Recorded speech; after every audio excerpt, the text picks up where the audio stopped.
Hello दोस्तों, आप सब कैसे हो? उम्मीद करता हूँ आप सभी लोग अच्छे हो गए, जहाँ भी हो गए। चलिए हम लोग स्टार्ट करते हैं एक बहुत ही ज़बरदस्त क्लास को। यहाँ पर हम लोग दृष्टि आईएएस की जो टेस्ट सीरीज़ है उसको स्टार्ट कर दिए हैं। जैसे आप लोगों के लिए एक विजन की क्लास मिलती है, दूसरी आप लोगों के लिए दृष्टि आईएएस की भी यहाँ पर टेस्ट सीरीज सॉल्व कराई जाएगी। और इसका भी एक ग्रुप है, इंडिविजुअल हमने स्टार्ट कर दिया है, तो उसके बारे में भी मैं आपको अभी बता दूंगा। देखिए, ये टेस्ट सीरीज है 2024 के लिए है। जैसे ही टेस्ट पेपर हुआ करेगा, हम उसके एक दो दिनों के बाद में ये आप लोगों को सॉल्व करा दिया करेंगे। ओके, अभी दो आई हैं तो हम आपको जल्दी ही इन दोनों को सॉल्व करा देंगे। फिर आप लोगों की संडे टू संडे क्लासेस जैसे वो चलती हैं वो चला करेंगे। तो देखिए, अब वीक में आप लोगों के लिए दो टेस्ट पेपर मिला करेंगे, एक विजन का, दूसरा दृष्टि का। विजन का तो संडे को मिला करेगा, दृष्टि को किसी भी दिन मिल सकता है। तो आप लोग चैनल को सब्सक्राइब और बेल आइकन को दबा लीजिए। लेकिन जो टेस्ट पेपर है हम लोगों का 10 बजे ही स्टार्ट होगा, कोई सा भी हो, चाहे विजन हो, दृष्टि हो, या फिर कोई भी हमारी टेस्ट सीरीज और भी आएंगी, वो भी 10 बजे ही स्टार्ट हुआ करेंगी। तो आप लोगों के लिए एक दिन पहले ही नोटिफिकेशन मिल जाया करेगा कि दृष्टि की जो टेस्ट सीरीज कब आने वाली है, मतलब कब हम इसका सोल्यूशन कराने वाले हैं। ओके, तो देखिए, जो लोग हमारा all in one group join किए हैं वो लोग, उन लोगों को कोई भी ग्रुप ज्वाइन करने की आवश्यकता नहीं, क्योंकि ऑल इन वन का ही मतलब है कि वहां पर आप लोग सारी टेस्ट सीरीज, जैसे UPSC, UPPCS, RO, RO, BPSC की सारी टेस्ट सीरीज हैं लगभग में आप लोगों को हिंदी मीडियम की प्रोवाइड करी जाती हैं। टास्क दिया जाता है, मेंस के आंसर राइटिंग वो भी मैं चेक कर देता हूँ आप लोगों का। इसके अलावा डाउट होता है वो भी क्लियर कर देते हैं। मेंटरशिप प्रोग्राम भी चल रहा है, उसमें आप लोगों को गाइड भी किया जाता है। तो ऑल इन वन ग्रुप में जो लोग ज्वाइन होना चाहते हैं ज्वाइन हो सकते हैं। पेड ग्रुप है, सिर्फ 99 रुपये पर मंथ में आप लोगों के लिए बहुत कुछ मिलेगा। जो लोग सेल्फ स्टडी कर रहे हैं एक बार ज्वाइन होकर के देखिए, एक महीने के लिए आप लोगों को मजा आ जाएगा इसमें। ओके, और इसी ग्रुप से रिलेटेड अगर कोई डाउट हो तो आप लोग यहाँ पर पूछ सकते हैं। ये कहाँ पर मिलेगा ये भी मैं आपको बता देता हूँ। जैसे आप हमारे टेलीग्राम चैनल पर आए होंगे, तो टेलीग्राम चैनल में आप लोग देखेंगे प्रोफाइल ये जो होती है, इसी प्रोफाइल में देखिए अब यहाँ पर लिंक्स दिए रखे होते हैं। देखिए, ये देखिए 8 लिंक्स लिख करके आ रहा है ना, तो यहाँ पर ये लिंक्स पे आप लोग क्लिक करेंगे, प्रोफाइल में ऊपर ही आ जाता है। यूट्यूब ने अपडेट दिया है, बहुत अच्छा अपडेट दिया, हम लोगों के लिए सहूलियत हो गई है। क्योंकि देखिए, लिंक बदलने पड़ते हैं तो बहुत समस्या आती है। तो अब जितने भी लिंक्स हुआ करेंगे इस प्रोफाइल में ही आप लोगों को मिला करेंगे। तो ये प्रोफाइल आकर के चेक करिए, यहाँ पर बहुत सारे हमारे लिंक्स दिए रखे हैं, इनको आप लोग विजिट कर सकते हैं। तो देखिए, मैं आप लोग बता देता हूँ। तो पहला वाला लिंक इंपॉर्टेंट है, यहाँ पर आकर के आप all in one group join कर सकते हैं। लेकिन अगर आप लोग इंडिविजुअल ज्वाइन करना चाहते हैं, इंडिविजुअल ग्रुप में 99 रुपये में आपको एक कोचिंग की पूरी टेस्ट सीरीज दी जाती है। अधिक जानकारी के लिए आप लोग यहाँ पर कॉन्टैक्ट कर सकते हैं। देखिए, यहाँ पर लिखा हुआ है 99 रुपये individual group test series. Okay, यहाँ पर आप लोग के लिए ऑन टाइम, वैसे फ्री भी ग्रुप हमारे चलते हैं टेस्ट सीरीज के, लेकिन उसमें बहुत लेट आप लोगों को मिलती हैं। जब हर जगह आ जाती है तो हम भी शेयर कर देते हैं उन ग्रुप्स में। लेकिन अगर आप लोग चाहते हैं, जैसे आज टेस्ट हुआ और आपको आज रात में या कल सुबह टेस्ट सीरीज मिल जाया करे, तो इन ग्रुप्स को ज्वाइन कर सकते हैं। यहाँ पर बिल्कुल भी डिले नहीं होगा, क्योंकि फ्री वाली जो टेस्ट सीरीज होती हैं वो आपको बहुत 3-4 महीने लेट हो जाती हैं, तब जाकर के मिल पाती हैं। जैसे अभी 1 से 4 तक सेंड कर देंगे, फिर पता चला 3 महीने के बाद में फिर और टेस्ट सीरीज आ रही है, लेकिन यहाँ पर ऑन टाइम पे मिला करेगा। ओके, तो और हाँ, यहाँ पर फ्री न्यूज़पेपर ग्रुप है, उसको भी ज्वाइन कर सकते हैं। तो सभी को आप लोग चेकआउट कर सकते हैं वन बाय वन। हमारे बहुत सारे ग्रुप चलते हैं, लगभग में 10 से 15 ग्रुप हमारे चल रहे हैं। ओके, सबके लिंक्स नहीं दिया हूँ मैं यहाँ पर, कुछ के लिंक्स मैंने यहाँ पर दे दिए। ओके, वो बाद में मैं आप लोगों को दिखा भी दूंगा क्लास खत्म होने के बाद में। तो चलिए, हम लोग पहले टेस्ट को थोड़ा सॉल्व कर लेते हैं, फिर बाद में टेस्ट खत्म होने के बाद में ग्रुप भी दिखा देंगे आपको किस तरह से कंटेंट मिलता है। विजन का भी 1 से लेकर के 13 तक आ गए हैं, तो और दृष्टि के 1 से लेकर के 2 तक आ गए हैं। जैसे ही होता है दूसरे दिन हम शेयर कर देते हैं। ओके, तो चलिए, तो पेड ग्रुप हम लोगों के लिए बहुत अच्छे हैं, आप लोग ज्वाइन कर सकते हैं, हमको भी थोड़ी सी सहूलियत हो जाती है। एक सेकेंड,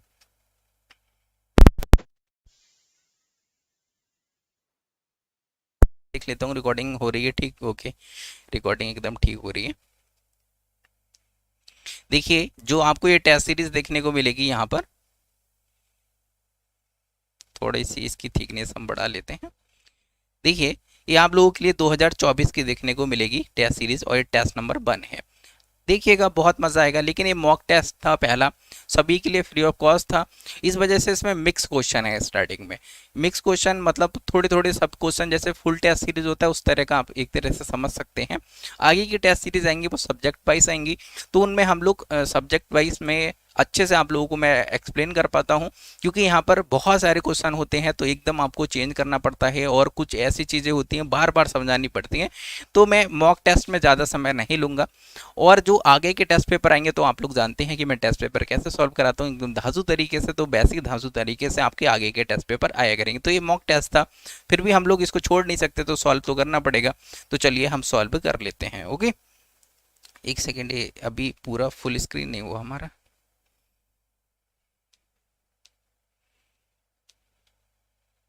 एक मिनट में इसको फुल स्क्रीन कर लेता हूँ, अभी फुल स्क्रीन नहीं हुआ है।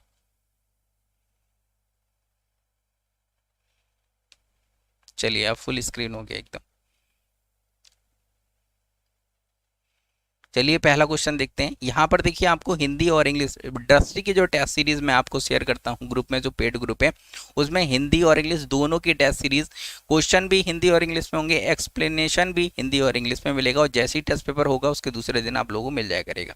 ओके, तो चलिए आप लोगों को सारी चीज़ें बता दी हैं। अधिक जानकारी के लिए आप लोग हमारे प्रोफाइल में चेक कर सकते हैं जा करके। देखिए अगर हम लोग बात करें यहाँ पर निम्नलिखित कथनों पर विचार कीजिए, तो चलिए विचार कर लेते हैं। विचार करने के लिए कह रहा है कि अफ्रीकी चीतों की तुलना में एशियाई चीते छोटे होते हैं और लेकिन इनकी खाल मोटी होती है। जैसे आप लोग देख सकते हैं कि अफ्रीकी लोग क्या होते हैं, एकदम 7-7 फीट के होते हैं, हम लोग उनके सामने क्या लगते हैं, टिन्नी लगते हैं। तो वहाँ के शेर भी क्या होते हैं, थोड़े हष्ट पुष्ट होते हैं, क्योंकि वहाँ का क्लाइमेट ऐसा है और हम लोगों का क्लाइमेट थोड़ा सा अलग है। इस वजह कि हमारे यहाँ के जो जीव जंतु होते हैं अपेक्षाकृत थोड़े से अफ्रीका की तुलना में हम लोग भी छोटे, तो शेर भी क्या होते हैं, थोड़े से छोटे होते हैं। एशियाई शेर आप लोगों को देखने को मिलेंगे, तो ऑप्शन एकदम सही है। संरक्षित क्षेत्रों में 90% चीता शावकों की मृत्यु का प्रमुख कारण परभक्षण है। शावक क्या होते हैं, शावक मतलब बच्चे, चुन्नू मुन्नू जो होते हैं चीतों के, उनकी बात की जा रही। तो 90% जो चीते हैं वो क्या परभक्षण की वजह से मारे जाते हैं। तो सही बात है, उनका शिकार कर लिया जाता है, बड़ा हो जाता है तो वो सबका शिकार करता है, लेकिन छुटका होता है तो और उनका शिकार कर लेते हैं। तो इस वजह से आप लोगों को देखने को मिलेगा परभक्षण की वजह से 90% शावक हैं चीतों के, वो खत्म हो जाते हैं। तो ये एकदम सही बात है। एशियाई चीते वर्ष 1952 तक भारत से विलुप्त हो गए थे, तो एकदम सही बात है। इसी वजह से तो फिर से चीतों को लाया जा रहा है भारत में, फिर से ला करके उनको बसाया जा रहा है। अभी वो भारत में रह करके थोड़ा सा समझ रहे हैं कि भैया कैसा माहौल है, पहले तो यहाँ से हमको ख़त्म कर दिया गया था, अब दोबारा से बसा रहे हैं, कैसे लोग हैं। तो ये आपको देखने को मिलेगा, बहुत अच्छी बात है, हमारे यहाँ चीतों को बसाया जा रहा है।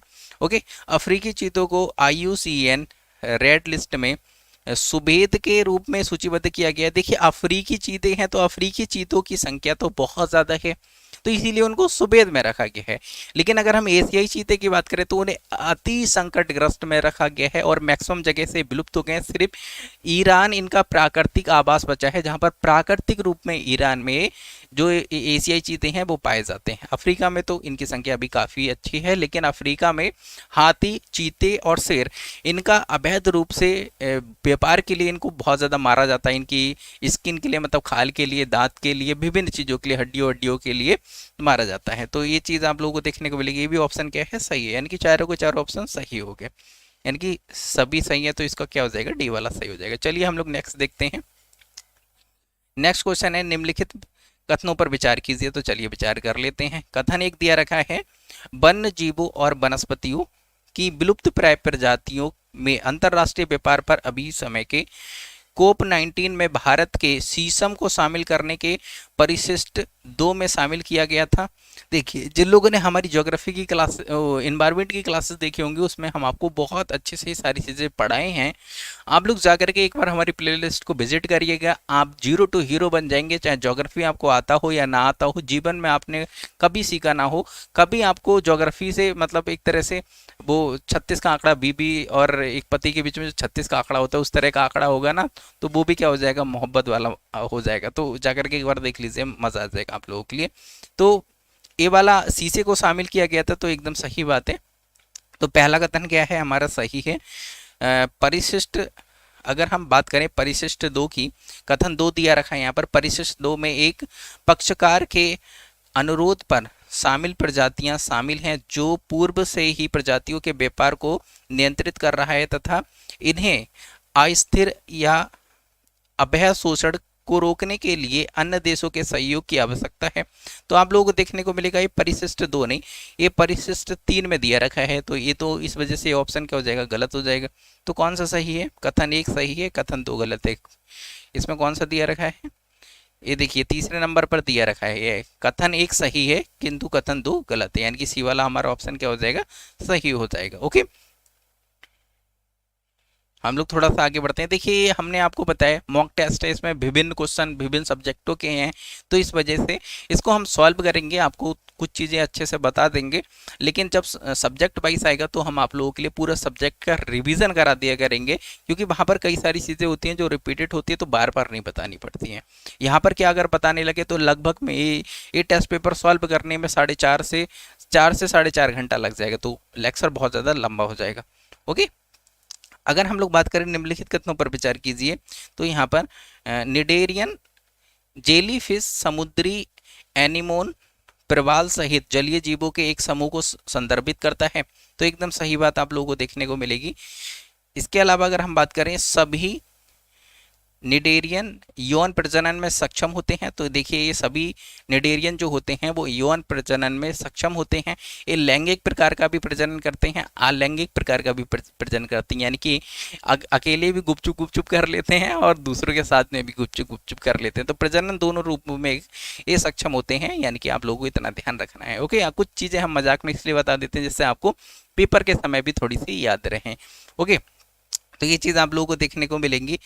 कुछ निडेरियन शैवाल के साथ सहजीवी संबंध प्रदर्शित कर सकते हैं, तो आप लोग देखने को मिलेगा सहजीवी संबंध क्या भैया, दोनों साथ साथ मिलजुल करके रहें, दोनों को लाभ हो, तो वो क्या है, सहजीवी संबंध के अंतर्गत आता है।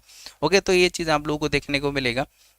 देखिए जो ये प्रजनन करते हैं जीवन के एक ही चक्कर में करते हैं, मतलब जीवन के चक्कर के एक ही चरण में प्रजनन करते हैं, ये चीज़ आप लोगों को थोड़ा सा ध्यान रख लेना है।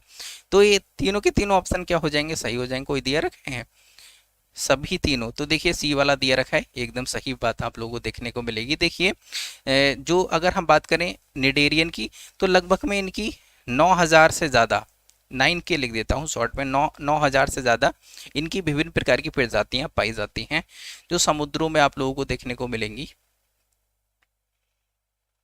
चलिए हम लोग थोड़ा सा आगे बढ़ते हैं और देखते हैं नेक्स्ट क्वेश्चन को, जो प्यारा सा क्वेश्चन है। देखिए यहाँ पर आप लोगों को देखने को मिलेगा, मैं थोड़ा सा अपना ये साइड से कर लेता हूँ कैमरा। यह राष्ट्रीय उद्यान 1981 में बनाया गया था। इसे वर्ष 1994 में भारत सरकार द्वारा प्रोजेक्ट टाइगर रिजर्व घोषित किया गया। भारत में पाई जाने वाली 9 गिद्ध परियोजनाओं में से 7 प्रजातियां यहाँ पाई जाती हैं। वह नदी जो इस उद्यान से होकर के दक्षिण से उत्तर की ओर बहती है, घड़ियाल, मगरमच्छ तथा अन्य जलीय जीवों का आवास है और सबसे कम प्रदूषित नदियों में से एक है। यह यमुना की सहायक नदी है।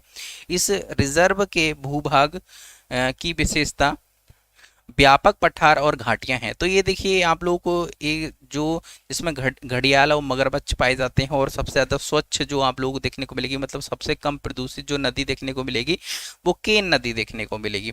देखिए इसमें कुछ करंट अफेयर के भी क्वेश्चन दिए रखे हैं। अभी रिसेंटली क्या हुआ है कि ये जो बात की जा रही है पन्ना टाइगर रिजर्व की बात की जा रही है। देखिए किसकी, पन्ना टाइगर रिजर्व की बात की जा रही है। पन्ना टाइगर रिजर्व इसलिए न्यूज़ में है क्योंकि देखिए यहाँ पर केन बेतवा जो 2 नदियाँ हैं इनको लिंक करने की बात की जा रही है। लिंक प्रोजेक्ट चल रहा है। अब देखिए जब ये लिंक प्रोजेक्ट चलेगा तो कहीं ना कहीं तो हमें लिंक करने के लिए बीच में एक कैनाल या फिर एक नदी या फिर नहर कोई तो बनानी पड़ेगी खोद करके, तो कहीं पर भी तो बनाएंगे, तो भूमि पर ही बनाएंगे, आसमान में तो नहीं बनाने वाले। तो इस वजह से जो ये लिंक प्रोजेक्ट है ये पन्ना टाइगर रिजर्व से होकर के गुजर रहा है। तो पन्ना टाइगर रिजर्व है या इसकी लगभग में 10% भूमि है वो इससे प्रभावित होगी, तो इस वजह से ये थोड़ा सा न्यूज़ में कंट्रोवर्सी में थोड़ा सा रहता है। देखिए अगर हम बात करें यहाँ पर पन्ना टाइगर रिजर्व की बात करें तो पन्ना टाइगर रिजर्व है, ये पन्ना टाइगर रिजर्व है, छतरपुर जिले के आसपास का जो क्षेत्र है वो पन्ना राष्ट्रीय उद्यान के अंतर्गत आता है। ये भारत में हीरे के खदान के लिए काफ़ी महत्वपूर्ण है।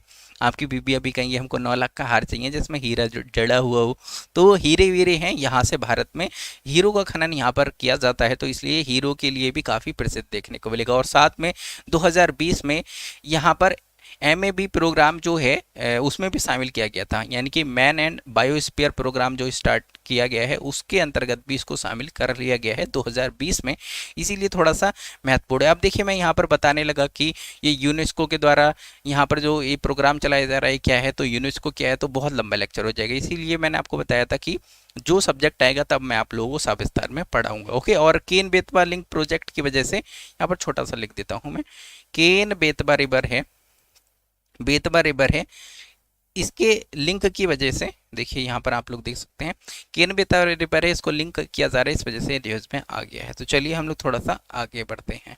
ओके, ये ऊपर क्यों नहीं जा रहा है, एक सेकेंड।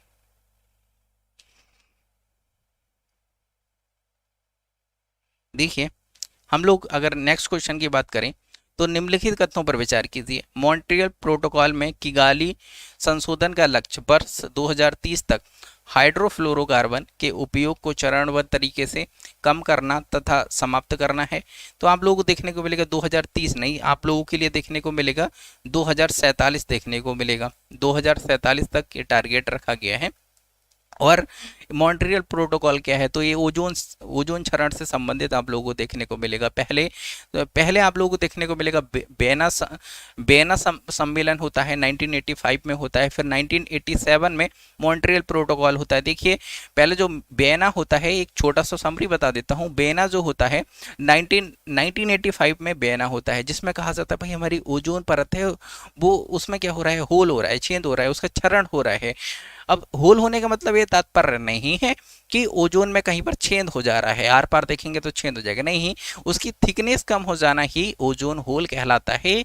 ओजोन की जो मोटाई है वो डॉप्सन यूनिट में मापी जाती है, तो ये डॉप्सन यूनिट में जो मोटाई मापी जाती है, यही मोटाई का कम हो जाना क्या कहलाता है, ओजोन होल कहलाता है। ओके, ध्रुवों की ओर ज्यादा होता है, वो क्यों ज्यादा होता है वो हम लोग बाद में बात करेंगे। ओके, अब देखिए अभी समस्या थी क्योंकि ओजोन परत है वो पैरावैगनिक किरणों को पृथ्वी पर नहीं आने देती है, तो इसी वजह से बोला गया कि देखिए अब इसमें होल होने लगा तो पैरावैगनिक किरणें भी नीचे आने लगेंगी, तो इससे स्किन की समस्या हो जाएगी, बहुत सारी समस्या उत्पन्न हो जाएंगी। बाद में जेनेटिक म्यूटेशन भी हो सकता है, इससे पता चला मनुष्य के 2 हाथ की जगह 4 हाथ होने लगे। ओके, तो और समस्या आ जाएगी, 2 हाथ है तो इतना तबाही मचाता है, 4 हाथ हो जाएंगे तो कितना तबाही मचाएगा इंसान। ओके, तो ये चीज़ आप लोगों को देखने को मिलेगी। तो यहाँ पर सबसे पहले बेना में 1985 में बेना में कन्वेंशन किया जाता है और कहा जाता है भाई हमें मिलकर के कुछ कार्य करना है, लेकिन यहाँ पर कोई इस तरह का इनिशिएटिव नहीं लिया जाता है, बस बेना में बोला जाता है। फिर 1987 बोले कि भैया देखो सोचने से कुछ नहीं होगा, करने से होगा, तो मॉन्ट्रियल प्रोटोकॉल होता है। अब मॉन्ट्रियल प्रोटोकॉल में कहा जाता है कि देखिए ओजोन को क्षरण कौन कर रहा है, तो ओजोन को जो क्षरण कर रहा है वो CFC मतलब क्लोरोफ्लोरोकार्बन है, यही जो है ये दुष्ट है बहुत गैस, इसी को खत्म करना चाहिए। मैं देखिए थोड़ा सा इधर हो जाता हूँ, इसी को खत्म करना चाहिए क्योंकि यही ओजोन को समाप्त कर रही है। तो बोले कि चलो ये कहाँ यूज होती है, बोले कि AC में, रेफ्रिजरेटर में, ऐसे बहुत चीज़ों में यूज होती है। बोले कि चलो इसकी जगह पे दूसरी चीज़ यूज करो। बोले क्या यूज करो, बोले हाइड्रोफ्लोरोकार्बन का यूज करो क्योंकि ये ओजोन का क्षरण नहीं करती है। बाद में पता चला कि यार एक समस्या तो दूर हुई, दूसरी समस्या खड़ी हो गई। अब क्या हुआ, जैसे कि आप लोग बीबी कहती है कि लाली लिपस्टिक लेकर के, आप लाली लिपस्टिक लेकर के आते हैं, फिर दूसरी डिमांड स्टार्ट हो जाती है कि भैया चूड़ी लेकर के आओ, चूड़ी लेकर के आते हैं, फिर कहते हैं साड़ी लेकर के आओ, मतलब एक समस्या खत्म तो दूसरी शुरू हो जाती है। तो आपको देखने को मिलेगा कि देखिए CFC जो है एक ओजोन का क्षरण करती थी, लेकिन HFC उससे भी एक कदम आगे निकली है, ओजोन का तो क्षरण नहीं करती, लेकिन ग्लोबल वार्मिंग में इसका इम्पैक्ट बहुत ज़्यादा होता है, बहुत ज़्यादा योगदान करती है। बोले कि अरे यार ये तो तापमान बढ़ाने लगी, ग्लोबल वार्मिंग की समस्या उत्पन्न होने लगी, तो जाकर के किगाली में 2016 में जाकर के फिर से सम्मेलन ये लोग करते हैं, कहते हैं भाई ना केवल हमें ओजोन को क्षरणकारी जो ODS इसको बोला जाता है, ओजोन को जो क्षरण करने वाले तत्व होते हैं, कि ना केवल हमको इनको कम करना है बल्कि ग्रीन हाउस गैसेस को भी हमको क्या करना है, कम करना है। तो ये चीज़ आप लोगों को देखने को मिलेगी। तो इस वजह से ऑप्शन क्या हो जाएगा, गलत हो जाएगा भाई, क्योंकि टारगेट क्या था, 2047 था। हाइड्रोफ्लोरोकार्बन को क्लोरोफ्लोरोकार्बन की तुलना में अधिक शक्तिशाली ओजोन क्षरण पदार्थ माना जाता है। देखिए मैंने अभी आपको बताया CFC की जगह हमने HFC का उपयोग इसीलिए किया क्योंकि वो ओजोन का क्षरण नहीं करती है, तो इसका पोटेंशियल ज़्यादा कैसे हो सकता है, ये हमारी फिरकी ले रहा है। तो इस वजह से ये ऑप्शन भी क्या हो जाएगा, गलत हो जाएगा भाई। तो पहला और दूसरा दोनों गलत है, इसमें दिया रखा है, देखिए D वाला दिया रखा है, ये चीज़ आप लोगों को देखने को मिलेगी। ओके, तो चलिए हम लोग थोड़ा सा आगे बढ़ते। देखिए इसका ये क्या हो गया, आगे क्यों नहीं जा रहा? हमारा कंप्यूटर थोड़ा सा लैग कर रहा है लगता है, ये भी नखरे दिखा रहा है एकदम। आप लोग देखने को मिलेगा data platform marine sand watch की बात करें तो मरीन सैंड वॉच के संदर्भ में निम्नलिखित कथनों पर विचार कीजिए। तो आप लोगों को देखने को मिलेगा पहला कथन, यह समुद्री पर्यावरण में बालू और अन्य अवसाद निष्कर्षण पर पहला वैश्विक डेटा प्लेटफॉर्म है। तो एकदम सही देखने को मिलेगा। इसे ग्रिड जिनेवा द्वारा विकसित किया गया है, जो संयुक्त राष्ट्र पर्यावरण कार्यक्रम यूएनईपी का एक केंद्र है। एकदम सही बात देखने को मिलेगी। यह ड्रेजिंग जहाज़ों के संचालन की पहचान करने के लिए जहाज़ों के स्वचालित पहचान प्रणाली सिग्नल तथा आर्टिफिशियल इंटेलिजेंस का उपयोग करता है। एकदम सही बात आप लोगों को देखने को मिलेगी।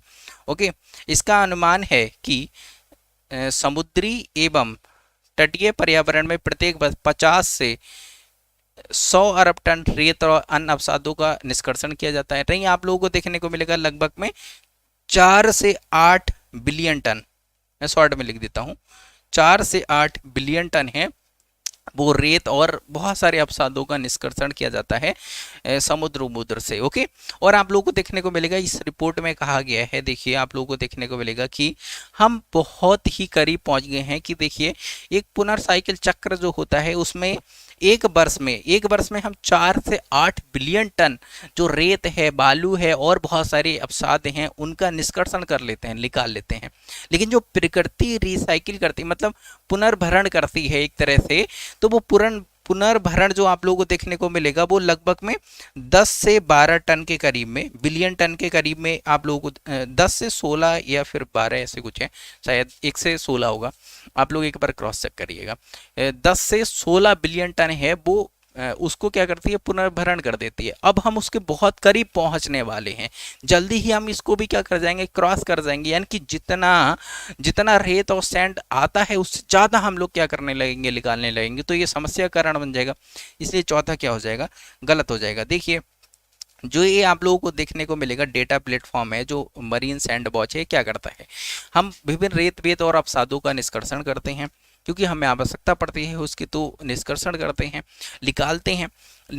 तो निकालने के लिए बड़े बड़े शिप होते हैं तो उनको ट्रैक किया जाता है क्योंकि ये कहीं ना कहीं पारिस्थितिकी तंत्र के लिए काफ़ी घातक होता है। तो कहीं ना कहीं हमें देखना पड़ेगा ना कि निष्कर्षण कहाँ पर किया जा रहा है, कितने लेवल पर किया जा रहा है, कितना किया जा रहा है, तो इसको ट्रैक करने के लिए ये व्यवस्था स्टार्ट की गई है। तो इसमें आर्टिफिशियल यानी कि सैटेलाइट के द्वारा देखा जाता है कि भैया शिप कहाँ पर जा रहा है, कहाँ पर ड्रिलिंग कर रहा है, कहाँ से निकाल रहा है, तो वो सारी चीज़ें ट्रैक की जाती हैं। तो वही चीज़ है और कोई रॉकेट साइंस वाली चीज़ नहीं है। तो पहला दूसरा तीसरा इसका सही है, तो पहला दूसरा तीसरा इसका सही देखने को मिलेगा। देखिए इस तरह से इंग्लिश के बीच में है, मैंने एक ही पेज लगाया और सारे पेज मैंने डिलीट कर दिए हैं क्योंकि बार बार डिस्टर्ब करता रास्ते में आता। तो ये चीज़ आप लोगों को देखने को मिलेगी। चलिए हम लोग आगे बढ़ते हैं, नेक्स्ट क्वेश्चन हम लोग देखते हैं। देखिए अगला क्वेश्चन है, निम्नलिखित कथनों पर विचार कीजिए। यहाँ पर दिया रखा है पुष्पोदिभद फेनरोगेम में बीज रहित पौधे तथा पौधे जैसी संरचना होती है, जबकि क्रिप्टोगैम में बीज वाले पौधे होते हैं। देखिए जो क्रिप्टोगैम होते हैं ये तो आप लोगों के लिए, जैसे क्रिप्टोगैम क्या होते हैं, जैसे कि आप लोगों के लिए जिनमें तना नहीं होते हैं, फूल पत्तियां इनके अंदर नहीं, आपको लोगों को समानता देखने को मिलेगी। जैसे कि लाइकेन हो गया, आप लोगों को देखने को मिलेगा, लाइकेन हो गया, विभिन्न प्रकार के शैवाल हो गए, तो ये इसके अंतर्गत आते हैं। और लाइकेन जो घास होती है ध्रुवों की ओर, आप लोगों ने सुना होगा, तो वो सब इसी के अंतर्गत आती है। इसमें बीज नहीं होते हैं, मतलब इसके अंदर आप लोगों के लिए बीज नहीं देखने को मिलेंगे। कॉमा इसमें फूल नहीं होते हैं, मतलब पुष्प नहीं होते हैं, आप लोगों को देखने को मिलेगा। तो ये उल्टा लिख दिया, बल्कि जो फेर्नोगेम होता है इसके अंदर तना भी पाया जाता है, इसमें फूल पत्तियां भी होती हैं, इसके अंदर बीज भी आते हैं, सारी चीज़ें आप लोगों को इसमें विकसित देखने को मिलेगी। ये पूर्ण रूप से विकसित आप लोगों के लिए पौधे या वृक्ष आप लोगों को देखने को मिलेंगे।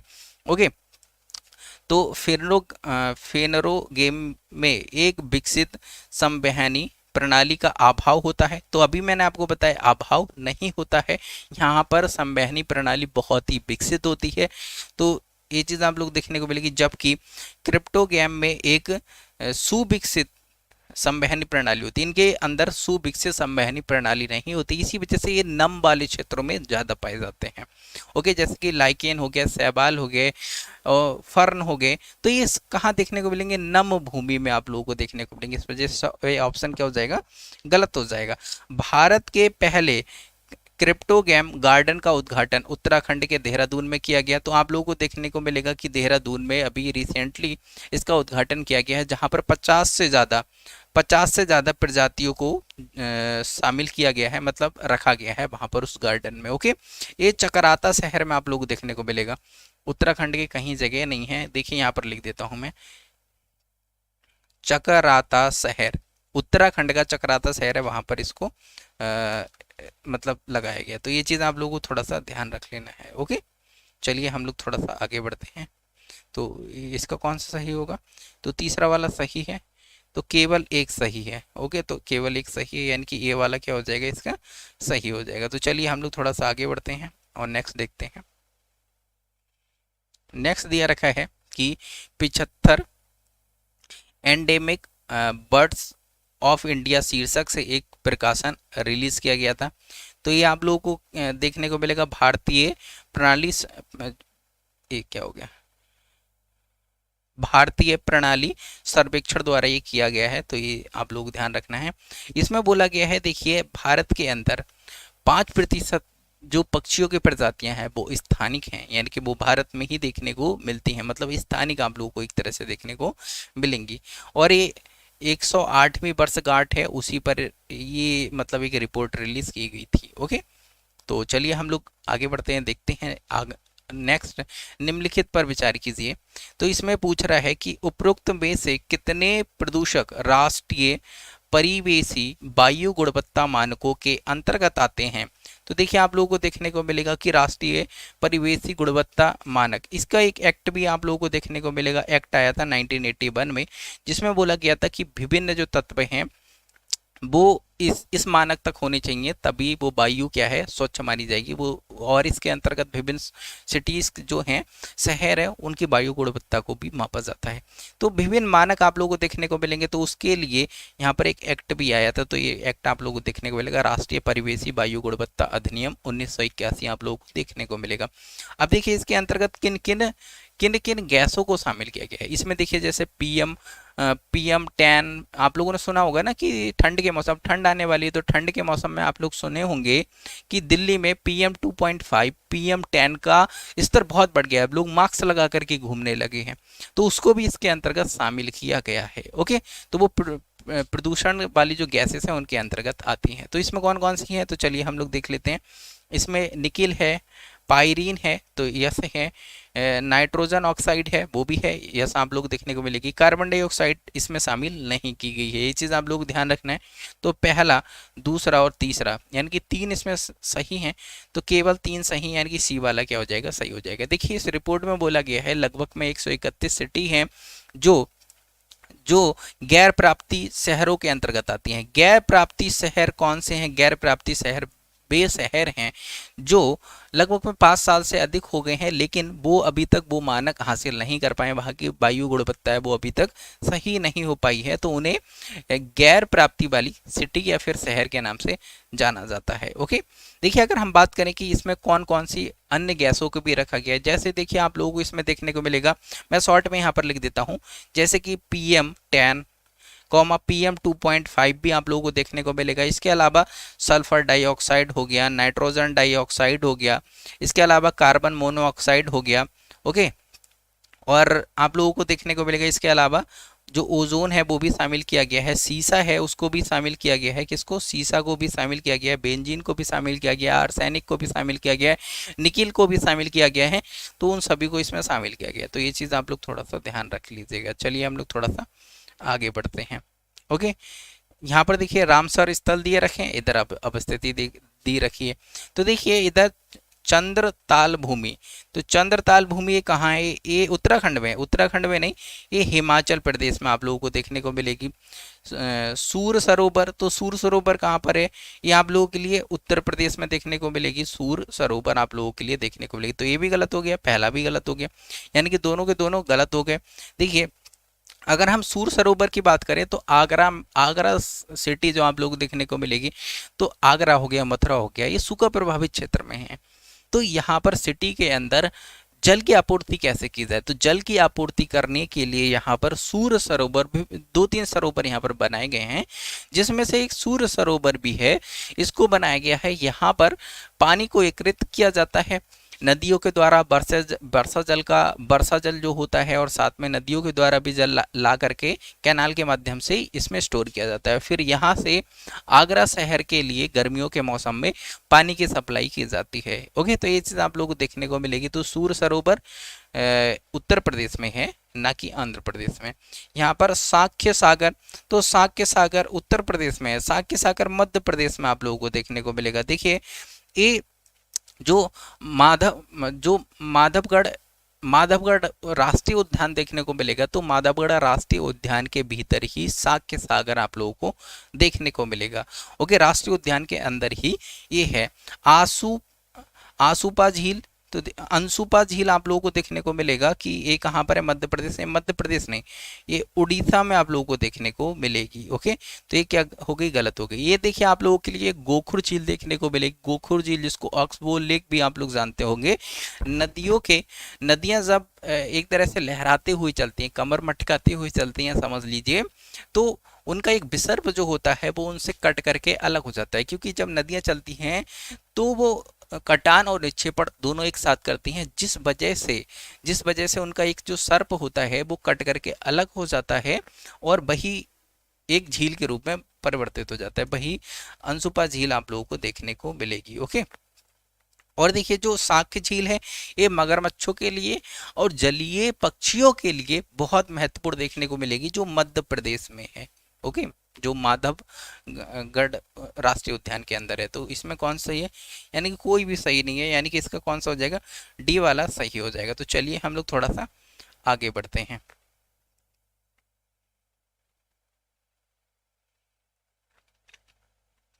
नेक्स्ट क्वेश्चन दिया रखा है, उत्तरी यूरोप, एशिया और उत्तरी अमेरिका के आसपास केंद्रित, इसका तापमान अपेक्षाकृत मध्यम ठंडा रहता है। अधिकतर स्प्रूस, कुछ चीड़, देवदार के साथ प्रमुख वनस्पतियां शंकुधारी सदाबहार हैं। जीव जंतुओं में पक्षी, बाज, फर वाले मांसाहारी, छोटे मिंक, एल्क, तेंदुए, साइबेरियाई बाघ, बुल बुलबेरियन, और साथ में यहाँ पर भेड़िया इत्यादि शामिल हैं। ये है सबसे संभावित जगह है। तो ये सबसे संभावित वर्णन किसका करता है, तो आप लोगों को देखने को मिलेगा ये सबसे संभावित टैंगा प्रदेश का करता है।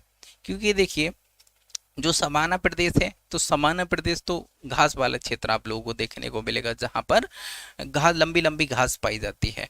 तो समाना तो हो नहीं सकता भाई, क्योंकि यहाँ पर ठंड वंड इतनी नहीं पाई जाती है। शंकुधारी वन कहाँ पर देखने को मिलेंगे, जहां पर तापमान थोड़ा सा कम रहता होगा, वहां पर देखने को मिलेंगे। और मध्यम ठंडा भी देखिए यहाँ पर बोला है, तो समाना तो भैया गर्म क्षेत्र में आता है। ओके, और समाना क्षेत्र में आप लोगों के लिए जो वृक्ष देखने को मिलेंगे वो सामान्यतः उष्णकटिबंधीय वृक्ष देखने को मिलेंगे, लेकिन इसमें मैक्सिमम बड़ी बड़ी घास पाई जाती है। ओके, यहाँ पर जो टूंडला प्रदेश है भाई, देखिए जो टूंडला प्रदेश है ये बहुत ज़्यादा ठंडा प्रदेश है। यहाँ पर बर्फ की मोटी मोटी चादरें जमी रहती हैं, तो यहाँ पर लाइकिन बाइकिन देखने को मिलती है। आप लोगों के लिए इस प्रकार के बहुत ज़्यादा वृक्ष नहीं देखने को मिलेंगे, कम संख्या में देखने को मिलेंगे। जैसे जैसे और हम ध्रुवों की ओर बढ़ते हैं और वृक्षों की संख्या में कमी आती चली जाती है, तो इस वजह से ये भी नहीं होगा। टेंगा प्रदेश ही आप लोगों को देखने को मिलेगा, जहां पर शंकुधारी सदाबहार वन, इस प्रकार की चीजें पाई जाती हैं। एक अच्छा ऑप्शन आप लोगों को देखने को मिलेगा। अब देखिए यहाँ पर शीतोष्ण पर्णपाती वनस्पति, अब देखिए पर्णपाती वनस्पति तो वैसे ही नहीं हो सकती, क्योंकि देखिए यहाँ पर खुद ही ये बोल रहा है, कहीं पर अभी हम लोग पढ़े थे कि देखिए वनस्पति शंकुधारी सदाबहार, यहाँ पर बोला जहां पर सदाबहार है वहां पर पर्णपाती क्यों पाई जाएगी भाई, पत्ते क्यों गिरेंगे, तो इस पे इसलिए बोल दिया है। तो इस वजह से ये वाला ऑप्शन क्या हो जाएगा, गलत हो जाएगा। तो इस तरह से आप लोग निकाल सकते हैं, बड़ा ही सिंपल है। चलिए हम लोग थोड़ा सा आगे बढ़ते हैं, देखते हैं अधिपादप के संदर्भ में निम्नलिखित कथनों पर विचार कीजिए। वे मेजबान पौधे की सतह पर उगते हैं, तो एकदम आप लोगों को सही देखने को मिलेगा, मेजबान पौधों की सतह पर उगते हैं अधिपादप जो होते हैं। मेजबान पौधे मेजबान पौधे उन्हें सूर्य के प्रकाश तक पहुंचने में सहायता करते हैं। एकदम सही बात आप लोगों को देखने को मिलेगी। ये प्रकृति में परजीवी होते हैं, परजीवी नहीं होते। परजीवी का मतलब क्या होता है, जिस पर रहते हैं उसी से अपना भोजन ग्रहण करते हैं। जैसे कि आप लोगों को देखने को मिलेगा किसी के सिर में जुए होते हैं, ओके, आपके बीबी के सिर में जुए होंगे तो पूरे दिन बैठा करके आपको जुए ही दिखवाएगी, तो इस वजह से ध्यान रखिएगा शादी से पहले। तो आप लोगों को देखने को मिलेगा परजीवी जो होते हैं, पैरासाइट होते हैं, वो जिस पर रहते हैं उसी को चूज करके उसी से भोजन लेते हैं। लेकिन जो ये अधिपादप होते हैं, ये अधिपादप किसी मेजबान पौधे पर रहते अवश्य हैं, एक पैरासाइट की तरह देखने में लगते हैं कि हाँ उसी पर रहते हैं, लेकिन उससे भोजन नहीं लेते हैं। ये सिर्फ उसके ऊपर इसलिए रहते हैं कि भाई सूर्य का प्रकाश मिल जाए, सूर्य का प्रकाश नीचे नहीं आ पा रहा है, इस वजह से सूर्य की प्रकाश को लेने के लिए ये उन पर ऊपर होते हैं, तो आप लोगों को देखने को मिलेगा। लेकिन इनके अंदर छोटी छोटी ये जड़ें होती हैं, बहुत ही सूक्ष्म होती है, ज़्यादा जड़ें विकसित नहीं हो पाती क्योंकि मिट्टी तो है नहीं। पेड़ के तनों पर जो उसका भाग होता है उसमें मिट्टी तो होती नहीं, तो बहुत ही रेसे टाइप की छोटी छोटी जड़ें होती हैं, ओके, बहुत ज़्यादा नहीं देखने को मिलेंगी। उसी से अपना भोजन वोजन बनाते हैं, तो ये परजीवी नहीं होते हैं। तो ये ऑप्शन क्या हो जाएगा, गलत हो जाएगा। पहला दूसरा सही है, यानी कि केवल दो इसके क्या देखने को मिलेंगे, सही देखने को मिलेंगे। देखिए अधिपादप में कौन आते हैं, जैसे कि मॉस हो गया, लाइकेन हो गया, वो अधिपादपों के अंतर्गत आते हैं, ओके। चलिए हम लोग आगे बढ़ते हैं। निम्नलिखित प्रकार के जीवों पर विचार कीजिए। हरा शैवाल, अच्छा ये नीचे हमें पहले पढ़ना पड़ेगा। उपरोक्त में से महासागरों की खाद्य श्रृंखला में प्राथमिक उत्पादक है, तो देखिए जो प्राथमिक उत्पादक कौन है, तो हरा शैवाल प्राथमिक उत्पादक आप लोगों को देखने को मिलेगा। प्राथमिक उत्पादक कौन होते हैं, प्राथमिक उत्पादक वे उत्पादक होते हैं जो स्वयं अपना भोजन बनाते हैं और आगे की जो खाद्य श्रृंखला होती है उसके लिए वो भोजन बनते हैं, वही आप लोगों को देखने को मिलेगा। जैसे कि हरा शैवाल आप लोगों को देखने को मिलेगा। साइनोबैक्टीरिया, साइनोबैक्टीरिया है, इसी को नीला हरा शैवाल भी बोलते हैं, ओके, तो साइनोबैक्टीरिया नाम थोड़ा सा ध्यान रखिएगा। डाइट्रम जो है ये भी देखने को मिलेगा। डाइनोफिलेजिटेट्स आप लोगों को देखने को मिलेगा, ये भी सही आप लोगों को देखने को मिलेगा। यानी कि क्या हो गया, सबके सब आप लोगों को सही देखने को मिलेंगे, उपरोक्त तो सभी सही है, यानी कि डी वाला इसका क्या हो जाएगा, सही हो जाएगा। चलिए हम लोग थोड़ा सा आगे बढ़ते हैं, नेक्स्ट क्वेश्चन हम लोग देख लेते हैं।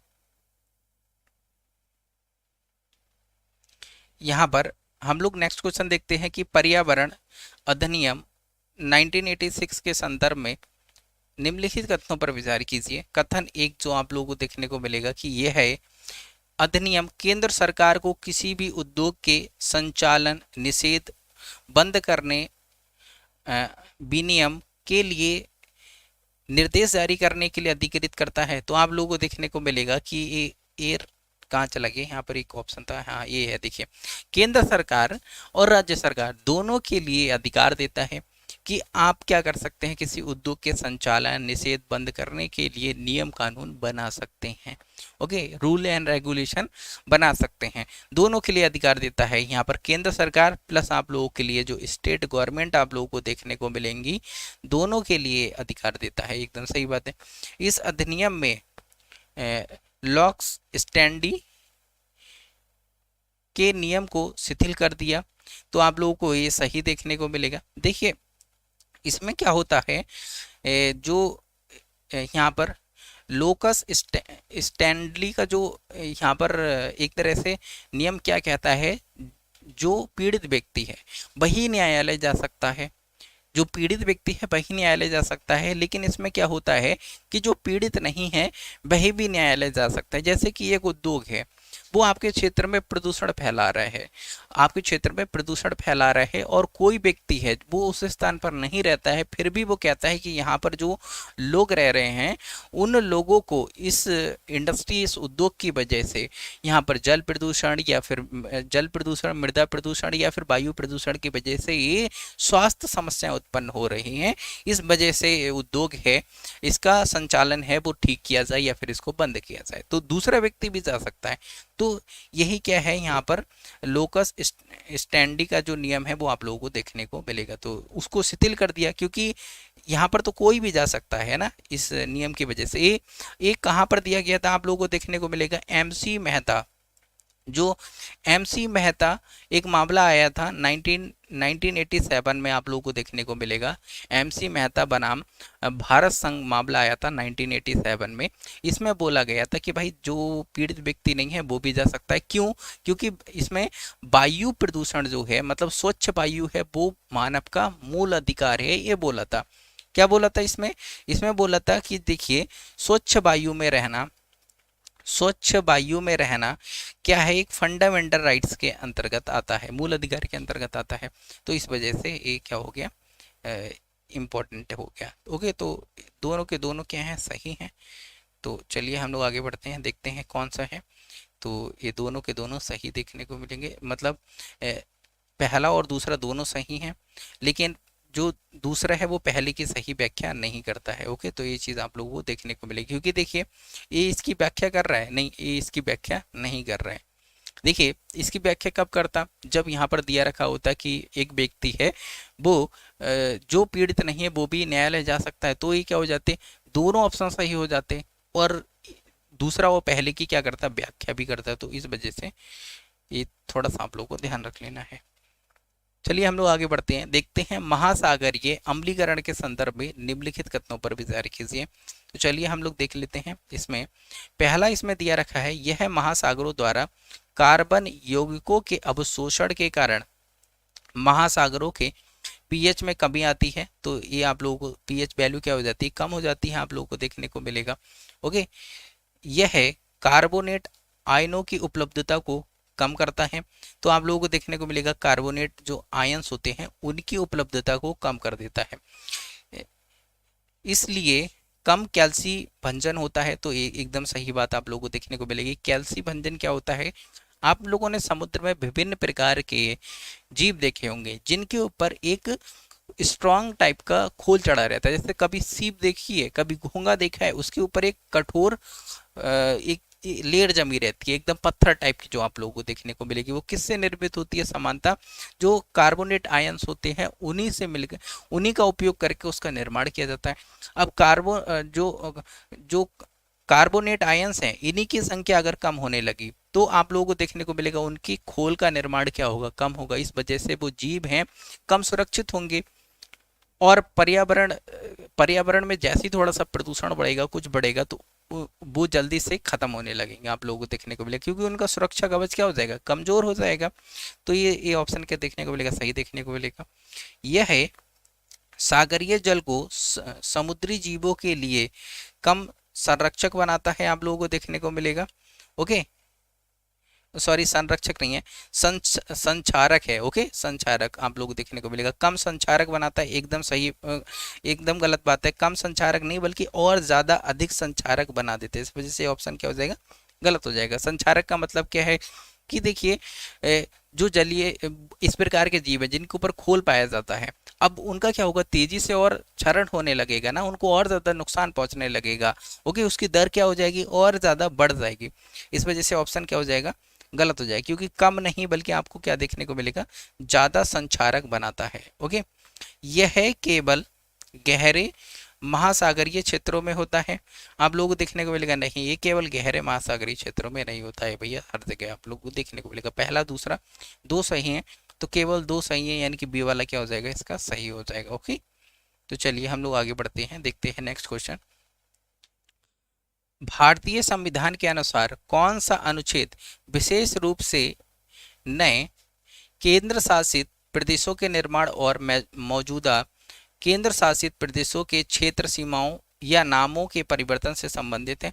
तो आप लोगों को ये देखने को मिलेगा कौन सा है, आर्टिकल 3 आप लोगों को संबंधित देखने को मिलेगा। ओके, तो चलिए हम लोग आगे बढ़ते हैं। देखिए जैसे आर्टिकल 1 है, आर्टिकल 1 तो बताता है राज्य की परिभाषा के बारे में, आप लोग पढ़े होंगे, बहुत ही सिंपल है। आर्टिकल 2 बताता है कि जो संसद है उसके पास में अधिकार है कि वो नए राज्यों का निर्माण कर सकती है, संघ में नए राज्यों को शामिल कर सकती है। तो ये बोला गया है आर्टिकल 2 में।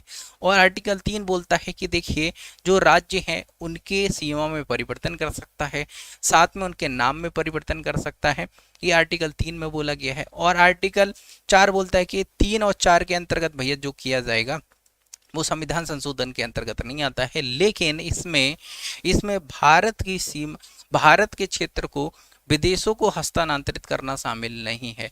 ओके, वो आप लोगों को देखने को मिलेगा। यानी कि 368 के अंतर्गत ये कार्य नहीं आते, यानी कि एक समान विधायी प्रक्रिया या फिर जो साधारण बहुमत होता है उस प्रक्रिया से कार्य किए जा सकते हैं। बस जो भारत का कोई क्षेत्र है वो दूसरे देशों को हस्तांतरित ना करना हो, अगर ऐसा करना होगा तो संविधान संशोधन करना होगा, वो भी आर्टिकल 368 के अंतर्गत करना होगा। तो ये चीज़ आप लोग को थोड़ा सा ध्यान रख लेना है, वैसे कोई रॉकेट साइंस वाली चीज़ नहीं है। चलिए हम लोग थोड़ा सा आगे बढ़ते हैं। ये सब क्या हो गया, एक सेकेंड में, यहाँ पर सब क्या हो गया, यहाँ पर येलो येलो हो गया। चलिए हम लोग थोड़ा सा आगे बढ़ते हैं, देखते हैं नेक्स्ट क्वेश्चन। नेक्स्ट क्वेश्चन देखने को मिलेगा कि अनुच्छेद 22 के बारे में निम्नलिखित कथनों पर विचार कीजिए।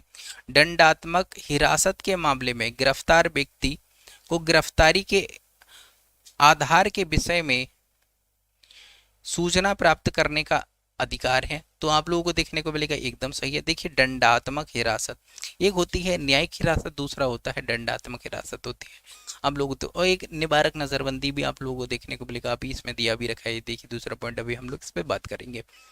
जब आपको कोई पकड़ने आया तो उसमें बताना पड़ेगा भाई गिरफ्तारी का आधार क्या है, कि आपको पकड़ करके क्यों ले जाया जा रहा है। ओके, आपकी पत्नी ने दहेज का आपके ऊपर केस कर दिया क्या पता, या फिर घरेलू हिंसा का केस कर दिया, किस वजह से आपको उठा करके ले जाया जा रहा है। तो आप लोगों को देखने को मिलेगा यहाँ पर ये सूचना प्राप्त करने का अधिकार देखने को मिलेगा। और आप लोगों को देखने को मिलेगा निवारक हिरासत से सुरक्षा केवल नागरिकों को उपलब्ध है, विदेशियों को नहीं। ये गलत है, देखिए नागरिकों को भी उपलब्ध है और विदेशियों को भी उपलब्ध है। ये निवारक हिरासत क्या होती है, देखिए निवारक नज़रबंदी विशेष प्रकार का प्रावधान किया गया है जिससे हमारी सरकार है वो अराजक तत्वों से जो एंटी सोशल एलिमेंट हैं उनसे अच्छी तरह से डील कर सके। जैसे कोई कोई बम फोड़ना चाहता, पता चल गया 15 अगस्त पर बम फोड़ेगा तो उसको पहले पकड़ करके बंद कर दो, या फिर ये ऐसी कोई घटना कर सकता है, सांप्रदायिकता फैला सकता है तो उठा करके पहले ही बंद कर दो। जैसे कि आर्टिकल हम जम्मू कश्मीर में जब 370 को हटा रहे थे तब हमने क्या किया, पहले लग रहा था कि ये नेता विवाद कर सकते हैं, उठा करके पहले ही जेल में बंद कर दिया 2 सप्ताह पहले से ही। ओके, तो क्या हुआ, वहां पर कोई प्रकार का किसी प्रकार की समस्या उत्पन्न नहीं हुई, वरना वो समस्या उत्पन्न कर देते, भारी फंडिंग मिलता, पैसा मिलता, वो लोग तो खूब उपद्रव मचाते और लोगों को भड़काते।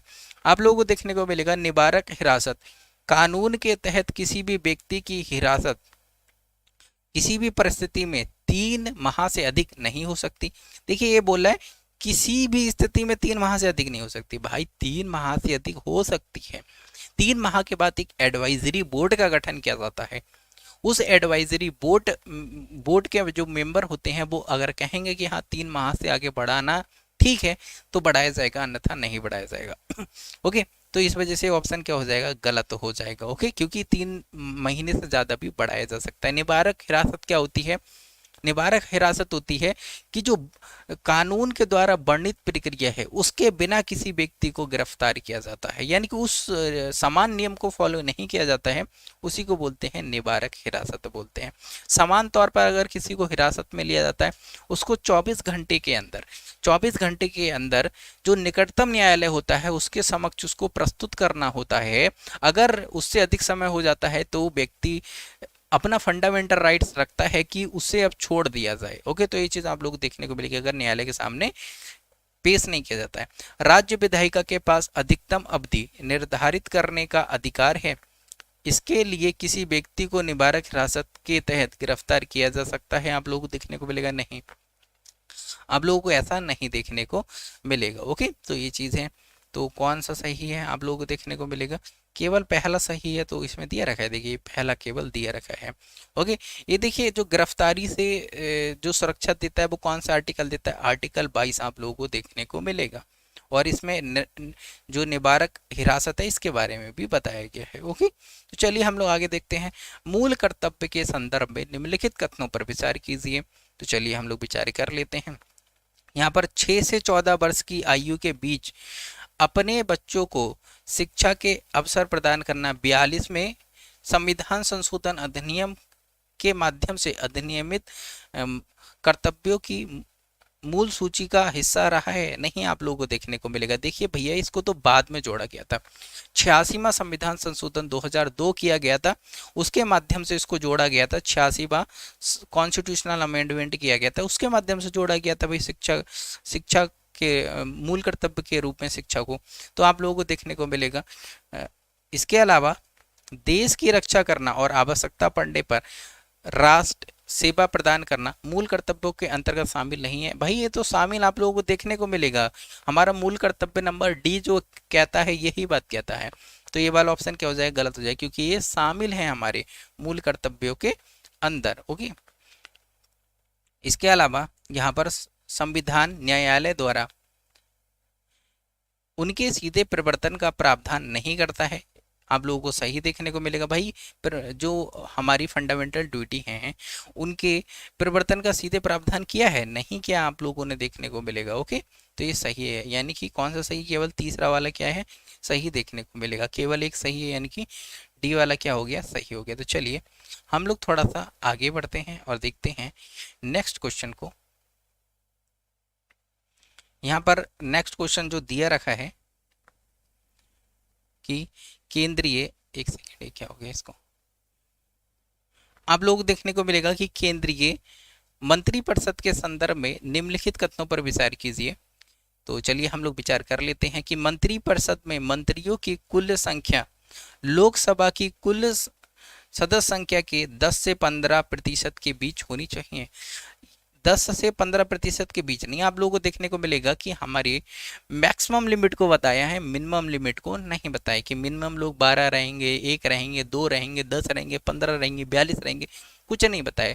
लोकसभा की जितनी संख्या है उस सदस्य संख्या का 15% मैक्सिमम हो सकते हैं, उससे ज़्यादा नहीं हो सकते हैं, इंक्लूडिंग प्रधानमंत्री। आप लोगों को देखने को मिलेगा। ओके, तो ये चीज़ है। तो ये ऑप्शन क्या हो जाएगा भाई? गलत हो जाएगा। ओके, ये कब किया गया था? 91 कॉन्स्टिट्यूशनल अमेंडमेंट, जो 91वां कॉन्स्टिट्यूशनल अमेंडमेंट किया गया था 2003, इसके अंतर्गत ये प्रावधान किया गया था।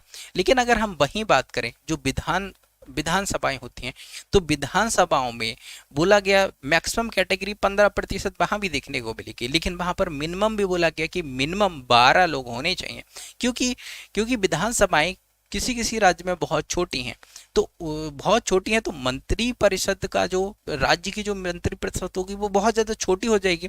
अगर बहुत ज़्यादा छोटी होगी तो शक्तियों का केंद्रीकरण हो जाएगा, और शक्तियों का केंद्रीकरण हो जाएगा तो ये बात अच्छी नहीं होती है। इसी वजह से राज्यों के अंदर मिनिमम संख्या भी बताई गई है। तो विधानसभा की अगर हम बात करें तो वहां पर मिनिमम कितने हैं? 12, मैक्सिमम कितने हैं? 15%। जगह का मैं तुम्हें शॉर्ट में थोड़ा सा लिख दिया हूँ। ओके, जबकि प्रधानमंत्री राष्ट्रपति के प्रसाद पर्यंत पद धारण करता है, वहीं अन्य मंत्री प्रधानमंत्री के प्रसाद पर्यंत पद धारण करते नहीं। मंत्री परिषद की प्रधानमंत्री की सलाह पर राष्ट्रपति अन्य मंत्रियों की नियुक्ति करता है। ये सारे के सारे किसके अंतर्गत आएंगे? किसके प्रसाद पर्यंत होंगे? आप लोगों को देखने को मिलेगा प्रेसिडेंट के, यानी कि जो हमारा राष्ट्रपति हैं उन्हीं के अंतर्गत प्रधानमंत्री, और अन्य मंत्री हैं वो राष्ट्रपति के अंतर्गत ही आते हैं। मतलब आप लोग ध्यान रखना है, उन्हीं के प्रसाद पर्यंत होते हैं। इसका मतलब ये नहीं है कि राष्ट्रपति जब चाहे प्रधानमंत्री को उनके पद से हटा दे, इसका तात्पर्य ये नहीं है। ओके, तो ये चीज़ आप लोगों को ध्यान रखना है। तो ये ऑप्शन क्या हो जाएगा? गलत हो जाएगा। मंत्रिपरिषद सामूहिक रूप से संसद के दोनों सदनों के प्रति उत्तरदायी होती है। देखिए स्टेटमेंट को थोड़े से ध्यान से सुनिए, ये वाले स्टेटमेंट कई सारे लोग गलत कर देते हैं। तीसरा स्टेटमेंट दिया रखा है कि मंत्रिपरिषद सामूहिक रूप से संसद के प्रति नहीं, बल्कि लोकसभा, कुछ लोग सोचते हैं लोकसभा भी तो संसद का पार्ट है। नहीं, आप लोग ध्यान रखना है कि लोकसभा के प्रति उत्तरदायी होती है। देखिए जब विश्वास मत हासिल करना होता है, ओके, विश्वास मत हासिल करना होता है तो क्या राज्यसभा में हासिल करना होता है? नहीं, लोकसभा में दिखाना होता है कि हाँ हमको भैया लोकसभा का भी विश्वास प्राप्त है। ओके, तो ये ऑप्शन क्या हो जाएगा? गलत हो जाएगा। यानी कि इसके क्या हो गए? तो भाई तीनों ही गलत हो गए। कोई दिया रखा है?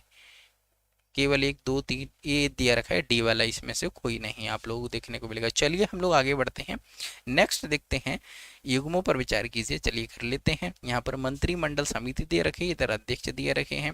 राजनीतिक मामलों की मंत्रिमंडल समिति प्रधानमंत्री इसके अध्यक्ष होते हैं, तो एकदम सही बात है। यहाँ पर संसदीय कार्य मंत्रिमंडल समिति जो है संसदीय कार्य मंत्री इसके अध्यक्ष होते हैं, नहीं, आप लोगों को देखने को मिलेगा गृह मंत्री जो होते हैं, गृह मंत्री जो होते हैं वो इसके क्या होते हैं, अध्यक्ष देखने को मिलेंगे। तो इस वजह से क्या हो जाएगा, गलत हो जाएगा।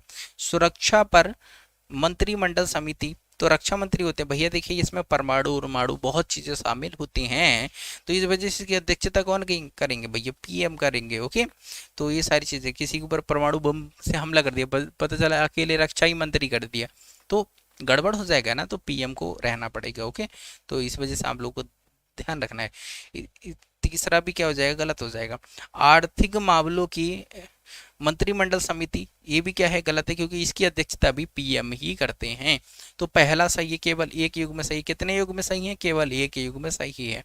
चलिए हम लोग आगे बढ़ते हैं, देखते हैं कि भारतीय संसद के संदर्भ में निम्नलिखित में से कौन सी समिति सदन में प्रक्रिया और कामकाज के संचालन के मामलों पर विचार करती है एवं सदन के नियमों में आवश्यक संशोधन की सिफारिश करती है। लोकसभा में इस समिति में पदेन अध्यक्ष के रूप में अध्यक्ष सहित 15 मेंबर होते हैं, आप लोगों को देखने को मिलेगा। तो कौन सी समिति देखने को मिलेगी, नियम समिति होती है।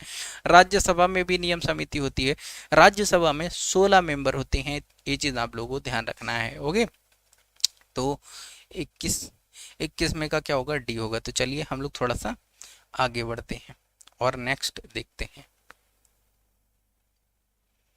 देखिए अगला क्वेश्चन दिया रखा है, अगर आप लोगों के लिए क्लासेस अच्छी लग रही हैं तो आप लोग लाइक कर सकते हैं। निम्नलिखित कथनों पर विचार कीजिए।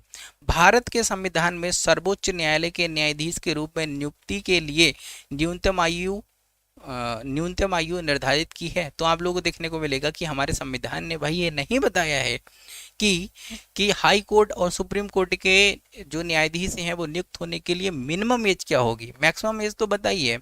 आप लोगों को देखने को मिलेगा कि 65 वर्ष क्या है भाई, मैक्सिमम एज है। ओके, आप लोगों को देखने को मिलेगा, ना ही ये बताया है कि कितने समय तक सर्वोच्च न्यायालय में न्यायाधीश वो रहेगा। आप लोग देखने को मिलेगा 65 वर्ष क्या है, अधिकतम है, मैक्सिमम आयु देखने को मिलेगी।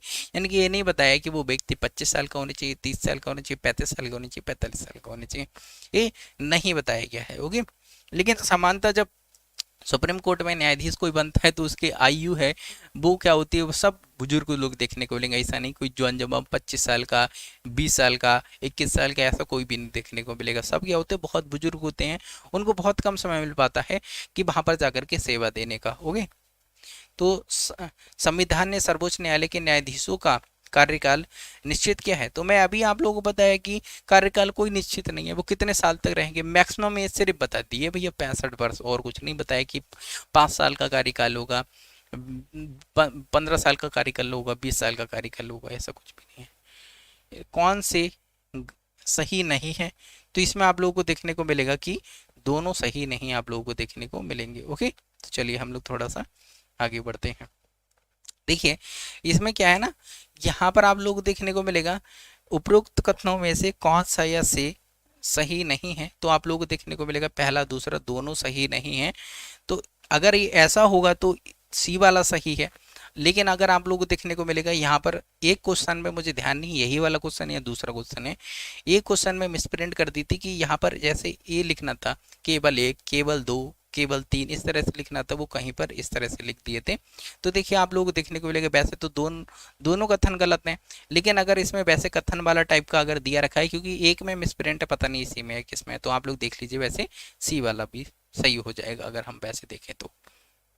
आप लोग इसका सोल्यूशन देखेंगे तो समझ जाएंगे मैं क्या बोल रहा हूँ। ओके, किसी राज्य में मुख्यमंत्री की नियुक्ति के संबंध में निम्नलिखित कथनों पर विचार कीजिए। तो चलिए हम लोग देख लेते हैं मुख्यमंत्री की नियुक्ति के संबंध में। एक व्यक्ति जो राज्य विधानमंडल का सदस्य नहीं है उसे अधिकतम 6 माह की अवधि के लिए मुख्यमंत्री के रूप में नियुक्त किया जा सकता है। एकदम सही बात आप लोगों को देखने को मिलेगी।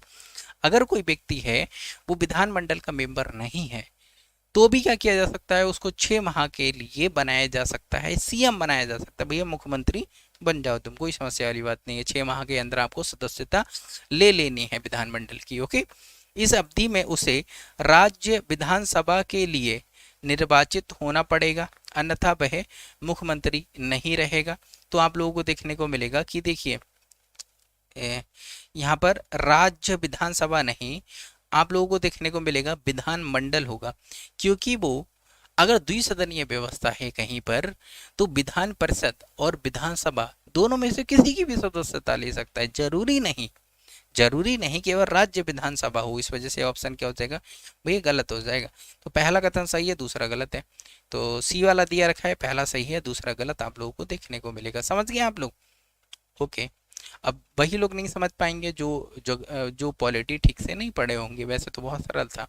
राज्य निर्वाचन आयुक्त को हटाया जा सकता है, निर्वाचन आयुक्त को हटाया जा सकता है, आप लोगों को देखने को मिलेगा जैसे हाई कोर्ट के जज को हटाया जाता है, उसी प्रकार से इनको भी हटाया जा सकता है। क्योंकि देखिए यहाँ पर ये निर्वाचन आयुक्त हैं, चुनाव कराते हैं, कोई पार्टी है जो रूलिंग में है वो डरा सकती है कि भैया थोड़ा सा घपलाबाजी नहीं की ना तो हम तुमको हटा देंगे, बेचारा डर जाएगा। तो पद की सुरक्षा मिलनी चाहिए ना, पद की सुरक्षा की वजह से पद की सुरक्षा देने के लिए, जिससे वो स्वतंत्र और निष्पक्ष होकर के कार्य कर सके, चुनाव करा सके, इसी वजह से उनको पद की सुरक्षा दी गई और बोला गया जैसे उच्च न्यायालय के न्यायाधीश को हटाया जाता है वैसे ही तुमको भी हटाया जाएगा। यानी कि आप लोगों को देखने को मिलेगा कि इन पर महाभियोग लगता है और महाभियोग की प्रक्रिया से फिर हटाया जाता है, आप लोगों को देखने को मिलेगा। ओके, तो विशेष बहुमत से दोनों सदनों में पारित करना होता है, उसके पश्चात राष्ट्रपति के द्वारा हटाया जाता है। ओके, चलिए हम लोग थोड़ा सा आगे बढ़ते हैं। यहाँ पर अगर हम बात करें यहाँ पर पीसा अधिनियम के संदर्भ में निम्नलिखित कथनों पर विचार कीजिए। मैं थोड़ा सा कैमरा उधर कर देता हूँ, करना भूल गया था। आप लोग देखने को मिलेगा, देखिए अगर हम इसकी बात करें यहाँ पर आप लोगों को देखने को मिलेगा कि अगर हम बात करें पीसा अधिनियम की, तो पीसा अधिनियम क्या है, जिन क्षेत्रों में जो पंचायती राज कानून है वो लागू नहीं हुआ था उन क्षेत्रों में इसका विस्तार करने के लिए पीसा अधिनियम लाया गया। इसके अंतर्गत जो अनुसूचित क्षेत्र हैं उनके लिए अधिक अधिकार दिए गए, अधिक स्वायत्तता दी गई, तो इस वजह से आप लोगों को देखने को मिलेगा। ओके, तो ये कब लाया जाता है, 24 दिसंबर, मैं यहाँ पर लिख देता हूँ, 24 दिसंबर 1996 को ये पीसा अधिनियम को लाया जाता है। ओके, यह 5वीं और 6वीं अनुसूची में वर्णित क्षेत्रों पर लागू होता है, नहीं 6वीं अनुसूची में नहीं, सिर्फ 5वीं अनुसूची में वर्णित जो क्षेत्र हैं उन क्षेत्रों के जो जनजातीय क्षेत्र हैं वहां पर ये लागू होता है। ओके, इस वजह से क्या हो जाएगा भैया, गलत हो जाएगा। यह ग्राम सभा को पंचायत द्वारा क्रियान्वयन से पूर्व आरंभ की गई विकास योजनाओं को स्वीकृति देने का अधिकार प्रदान करता है, तो एकदम सही बात है, इनको अधिक अधिकार दिए जाते हैं। गौड़ खनिजों की नीलामी द्वारा दोहन के लिए रियायत प्राप्त करने हेतु ग्राम सभा की पूर्व अनुशंसा अनिवार्य है, तो आप लोगों को सही देखने को मिलेगा। भाई गौड़ खनिज मतलब आप लोगों को देखने को मिलेगा कि छोटे स्तर पर अगर खनन हो रहा है, खनिजों का निष्कर्षण किया जा रहा है, तो यहाँ पर पहले जाकर के अनुमति लेनी पड़ती है पट्टा बट्टा लेने के लिए। ओके, तो ये चीज़ आप लोगों को देखने को मिलेगा। तो दूसरा और तीसरा क्या है, सही है, यानी कि दो कितने सही हैं, केवल 2 कथन क्या है, सही आप लोगों को देखने को मिलेंगे। ओके, तो चलिए हम लोग आगे बढ़ते हैं। ओके, आप लोगों को देखने को मिलेगा कि 6वीं अनुसूची में वर्णित क्षेत्रों के संबंध में निम्नलिखित कथनों पर विचार कीजिए। तो देखिए आप लोगों को देखने को मिलेगा कि राष्ट्रपति स्वशासी जिले या क्षेत्रों के प्रशासन से संबंधित किसी भी विषय की जांच और रिपोर्ट प्रदान करने के लिए एक आयोग की नियुक्ति कर सकता है, आप लोगों को देखने को मिलेगा। तो आप लोगों को देखने को मिलेगा नहीं, ये ऑप्शन आप लोगों को गलत देखने को मिलेगा। राज्यपाल को स्वशासित जिलों को स्थापित और पुनर्स्थापित करने का अधिकार है, तो एकदम सही बात देखने को मिलेगी। ओके, तो ये चीज़ आप लोगों को थोड़ा सा ध्यान रख लेना है। ओके, तो इसका कौन सही होगा, केवल एक सही है, ये चीज़ आप लोगों को देखने को मिलेगी। ओके, ये 6वीं अनुसूची में किसके को शामिल किया गया है, आप लोगों को देखने को मिलेगा। अगर हम बात करें कि जैसे कि ये क्या है, नॉर्थ ईस्ट है इस तरह से, तो इसको मैं थोड़ा सा समझ लीजिए, यहाँ पर मैं लिख रहा हूँ। ओके, तो देखिए ऊपर आप लोगों के लिए इस तरह से असम देखने को मिलेगा, नीचे मेघालय देखने को मिलेगा, इधर आप लोगों के लिए मिजोरम देखने को मिलेगा।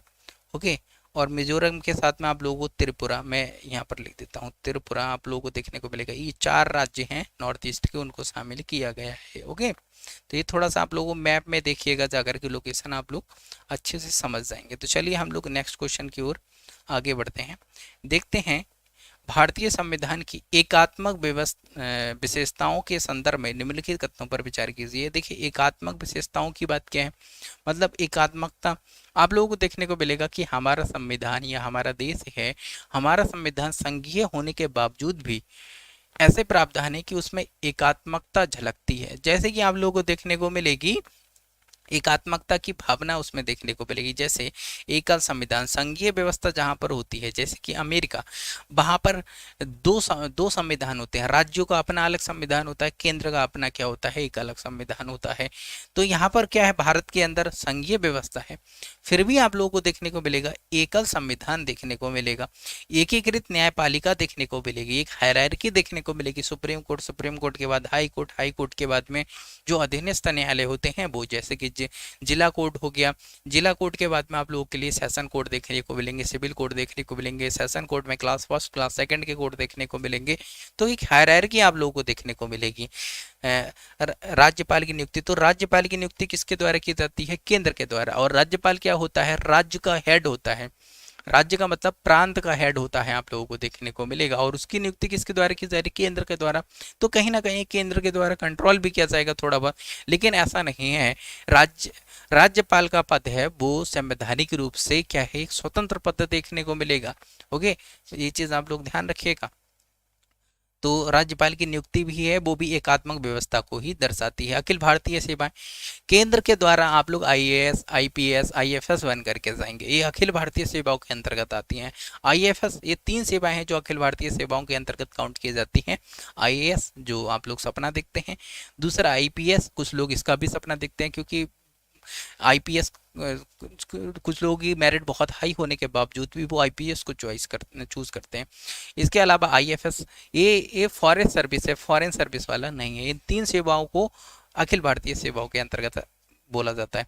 तो देखिए ये सेवाएं हैं, केंद्र नियुक्त करता है, लेकिन आप सर्विस कहाँ देंगे, डीएम बनेंगे जाकर कहाँ बनेंगे, आईपीएस बनेंगे कहाँ बनेंगे, किसी राज्य में जाकर के अपॉइंट होंगे, लेकिन नियुक्त किसके द्वारा किया गया, केंद्र के द्वारा किया गया। तो एकीकृत है ना, आप लोगों को देखने को मिलेगा।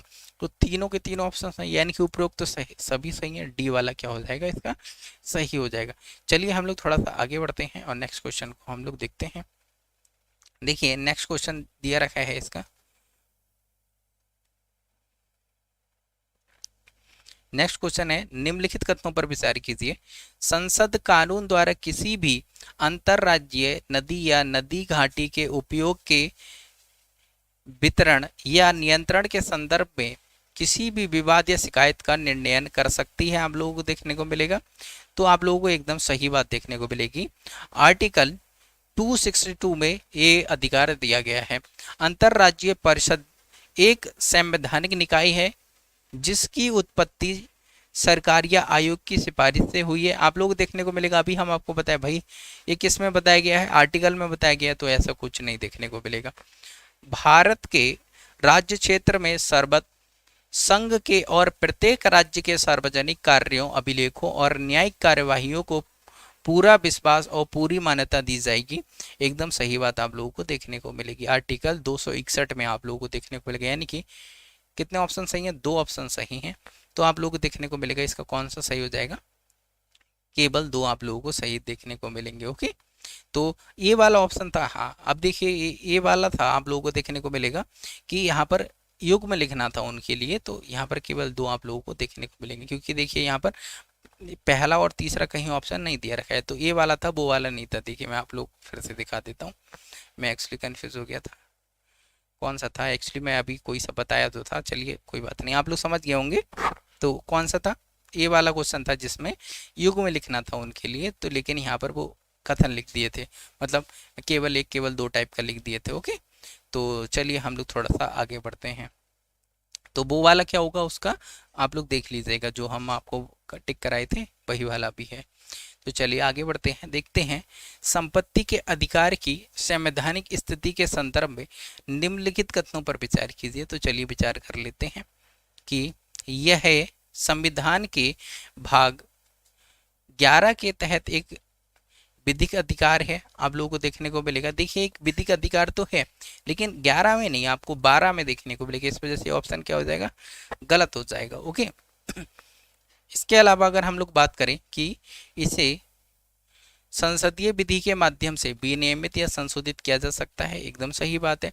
यह संविधान के मूल ढांचे का हिस्सा नहीं है, आप लोगों को देखने को मिलेगा, एकदम सही बात है। यह केवल कार्यकारी प्रक्रिया के तहत निजी संपत्ति की रक्षा करता है, आप लोगों को देखने को मिलेगा, एकदम सही आप लोगों को देखने को मिलेगा। तो कौन सा सही है, आप लोगों को देखने को मिलेगा केवल 3 सही है। देखिए पहला गलत है, केवल 3 सही आप लोगों को देखने को मिलेंगे। ओके, चलिए हम लोग थोड़ा सा आगे बढ़ते हैं और नेक्स्ट क्वेश्चन को देखते हैं। भारत निर्वाचन आयोग के संबंध में निम्नलिखित में से कौन सा कथन सही नहीं है, वो हमको खोजना है। ओके, तो चलिए हम लोग देख लेते हैं। निर्वाचन आयोग लोकसभा और राज्य विधानसभाओं के अलावा भारत के राष्ट्रपति उपराष्ट्रपति के पद के लिए भी चुनाव आयोजित करता है। तो एकदम आप लोगों को सही बात देखने को मिलेगी, लेकिन हमको क्या खोजना है, हमको गलत खोजना है। तो ये तो गलत है नहीं भाई, ये तो सही है। तो भारत का मुख्य चुनाव आयुक्त दूसरे कार्यकाल के लिए पुनर्नियुक्ति का पात्र है। तो आप लोगों को देखने को मिलेगा कि देखिए, अरे ये कहाँ चला गया, आप लोगों को देखने को मिलेगा, देखिए इस ये जो ऑप्शन है ना, यहाँ पर आप लोगों के लिए डाउट देखने को मिलेगा, क्योंकि आप जब देखेंगे ना कि इसका एक्सप्लेनेशन देखेंगे तो एक्सप्लेनेशन में दिया रखा है कि वो पुनर्नियुक्ति का पात्र नहीं है। देखिएगा इस वाले क्वेश्चन को, कौन से नंबर का, 30 नंबर का एक्सप्लेनेशन आप लोग देखिएगा, जिसमें दिया रखा है पुनर्नियुक्ति का पात्र नहीं है। ओके, और ये हमारी बुक में भी नहीं दिया रखा है, और मैंने चेक भी नहीं किया था। जो हमारे पास डीडी बसु और सुभाष कश्यप की बुक पड़ी हुई, मैंने उसमें क्रॉस चेक नहीं किया था। ओके, और लेकिन मुझे ये पता था कि जो पहले और दूसरे कार्यकाल जो आप लोगों को देखने को मिलेंगे, मुख्य चुनाव आयुक्त जो पहले आज़ादी के बाद जो पहले मुख्य चुनाव आयुक्त थे और दूसरे मुख्य चुनाव आयुक्त थे, वो एक पहले वाले थे वो लगभग में 8 वर्ष और दूसरे वाले लगभग में 8 से 9 वर्ष के करीब में रहे थे, यानी कि दूसरा कार्यकाल उनको मिला होगा, तभी तो ऐसा हुआ होगा। ओके, तो ये चीज़ आप लोग देखने को मिली। तो इसकी एक्सप्लेनेशन में आप लोग देखिए वहाँ पर नहीं दिया रखा है, तो उसको एक बार सही कर लीजिएगा। ओके, चलिए आप लोग आगे बढ़िए, या फिर आप लोग भी इसके बारे में बता सकते हैं एक बार। संविधान में निर्वाचन आयोग के सदस्यों का कार्यकाल निर्दिष्ट नहीं किया गया है, एकदम सही बात है भैया, नहीं बताया गया है कि हमारे संविधान में कि उनका कार्यकाल कितना होगा। संविधान में चुनाव आयुक्त की नियुक्ति के लिए न्यूनतम आयु मानदंड निर्धारित किया गया है। तो आप लोगों को देखने को मिलेगा नहीं, न्यूनतम आयु मापदंड निर्धारित नहीं किए गए हैं। ओके, ये चीज़ आप लोग देखने को मिलेगी। तो ये वाला क्या हो गया, ऑप्शन गलत हो गया, तो इस वजह से ये वाला ऑप्शन क्या हो जाएगा, सही हो जाएगा। लेकिन देखिए एक्सप्लेनेशन में आप लोग देखेंगे तो यहाँ पर आप लोग देखेंगे कि यहाँ पर नहीं शब्द दिया रखा है, यानी कि इस तरह से तो 2 ऑप्शन गलत हो जाएंगे, तो 2 में से कौन सा सही माना जाए, तो इस वजह से आप लोग ध्यान रखिएगा। वैसे इसका कौन सा सही होगा, डी वाला इसका सही होगा, क्योंकि एक्सप्लेनेशन आप पढ़ेंगे तो आपको समझ में आ जाएगा कि मैं क्या कह रहा हूँ। चलिए हम थोड़ा सा आगे बढ़ते हैं।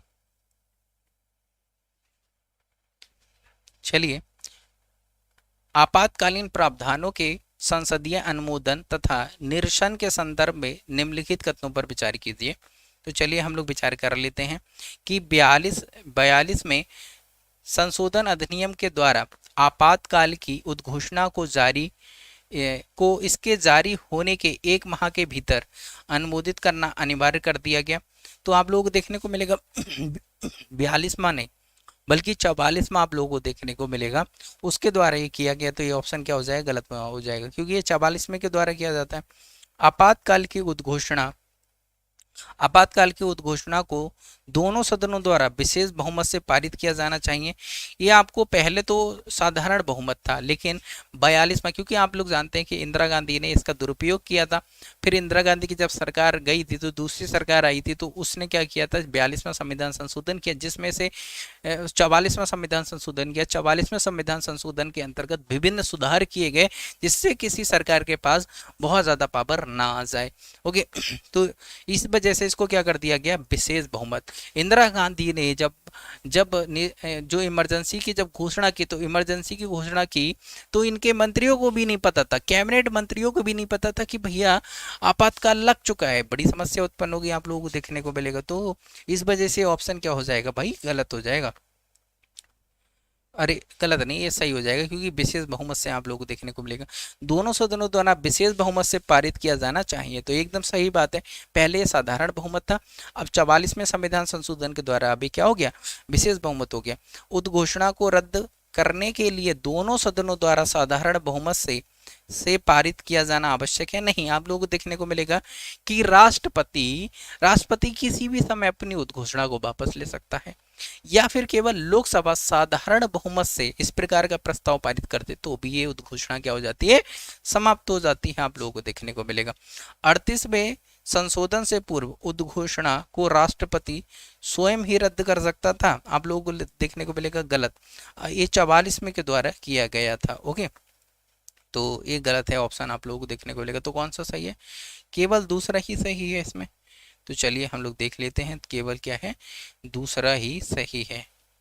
तो इसमें तो केवल एक ही सही है, यानी कि ये वाला सही हो जाएगा। देखिए राष्ट्रीय आपातकाल की अगर हम बात करें तो राष्ट्रीय आपातकाल है वो राष्ट्रपति उद्घोषणा करता है, मतलब राष्ट्रपति जब उद्घोषणा करता है, उस उद्घोषणा को 1 माह के अंदर अगर संसद अगर उसका अनुमोदन कर देती है विशेष बहुमत से अगर अनुमोदन कर देती है, तो ये उद्घोषणा आगे 6 माह के लिए आगे बढ़ जाती है, और आगे 6 माह के लिए बढ़ जाती है, और 6 माह पश्चात अगर ये संसद फिर से एक प्रस्ताव पारित करके पुनः अनुमोदन कर देती है, तो फिर से ये क्या होता है, 6 माह के लिए आगे बढ़ जाता है, और इस प्रकार से संसद 6 माह करके इसको अनंत काल तक आगे बढ़ा सकती है राष्ट्रीय आपातकाल को। राष्ट्रीय आपातकाल है वो सामान्यतः 2 रूपों में लगाया जाता है। आंतरिक हमारे देश के अंदर उपद्रव हो जाए, सशस्त्र विद्रोह हो जाए। ओके, सशस्त्र विद्रोह शब्द को भी पहले आंतरिक अशांति शब्द का उपयोग किया गया था, लेकिन 44वें संविधान संशोधन के माध्यम से इसकी जगह पर सशस्त्र विद्रोह शब्द का उपयोग किया गया, क्योंकि आंतरिक अशांति शब्द के अंतर्गत तो सब कुछ आ जाता है। मानते हैं कुछ लोग यहाँ धरने पर बैठ गए, वो भी तो क्या है, आंतरिक अशांति है।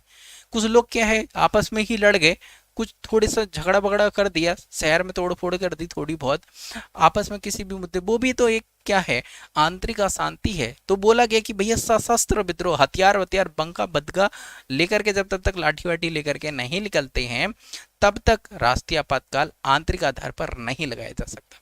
दूसरा कोई देश हमारे ऊपर आक्रमण कर दे तो बाह्य आधार पर राष्ट्रीय आपातकाल की घोषणा कर दी जाती है। ओके, तो ये चीज आप लोगों को देखने को मिलेगा।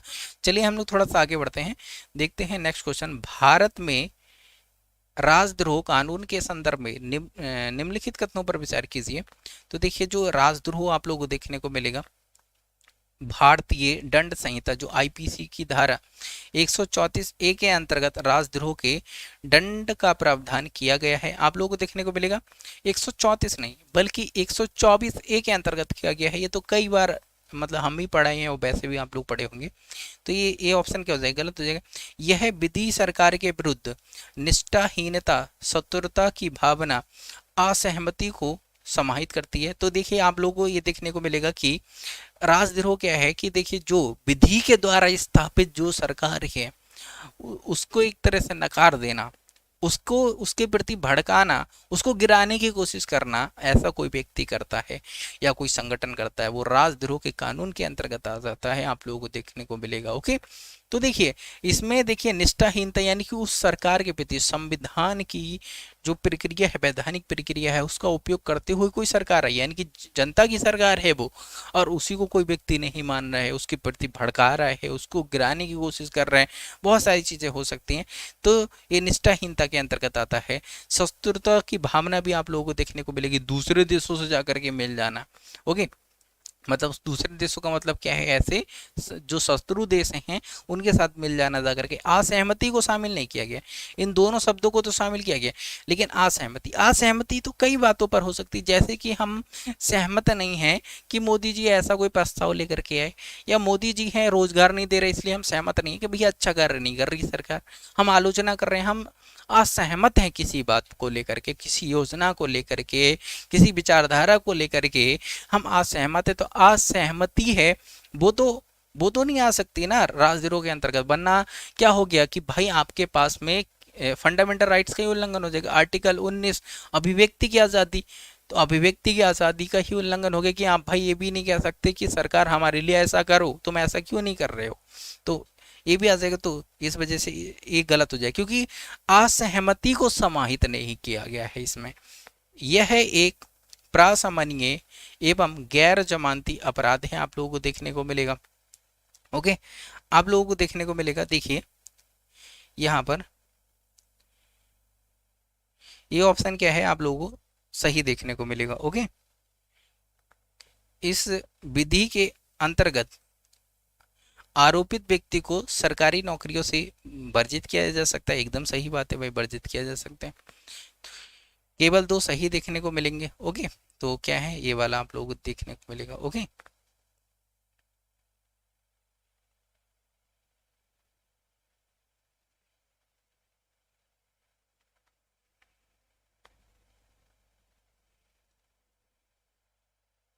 एक बार इस वाले ऑप्शन को देखिएगा, एक्चुअली मैं थोड़ा सा कंफ्यूज हूँ इस वाले ऑप्शन में। ओके, चलिए हम लोग थोड़ा सा आगे बढ़ते हैं।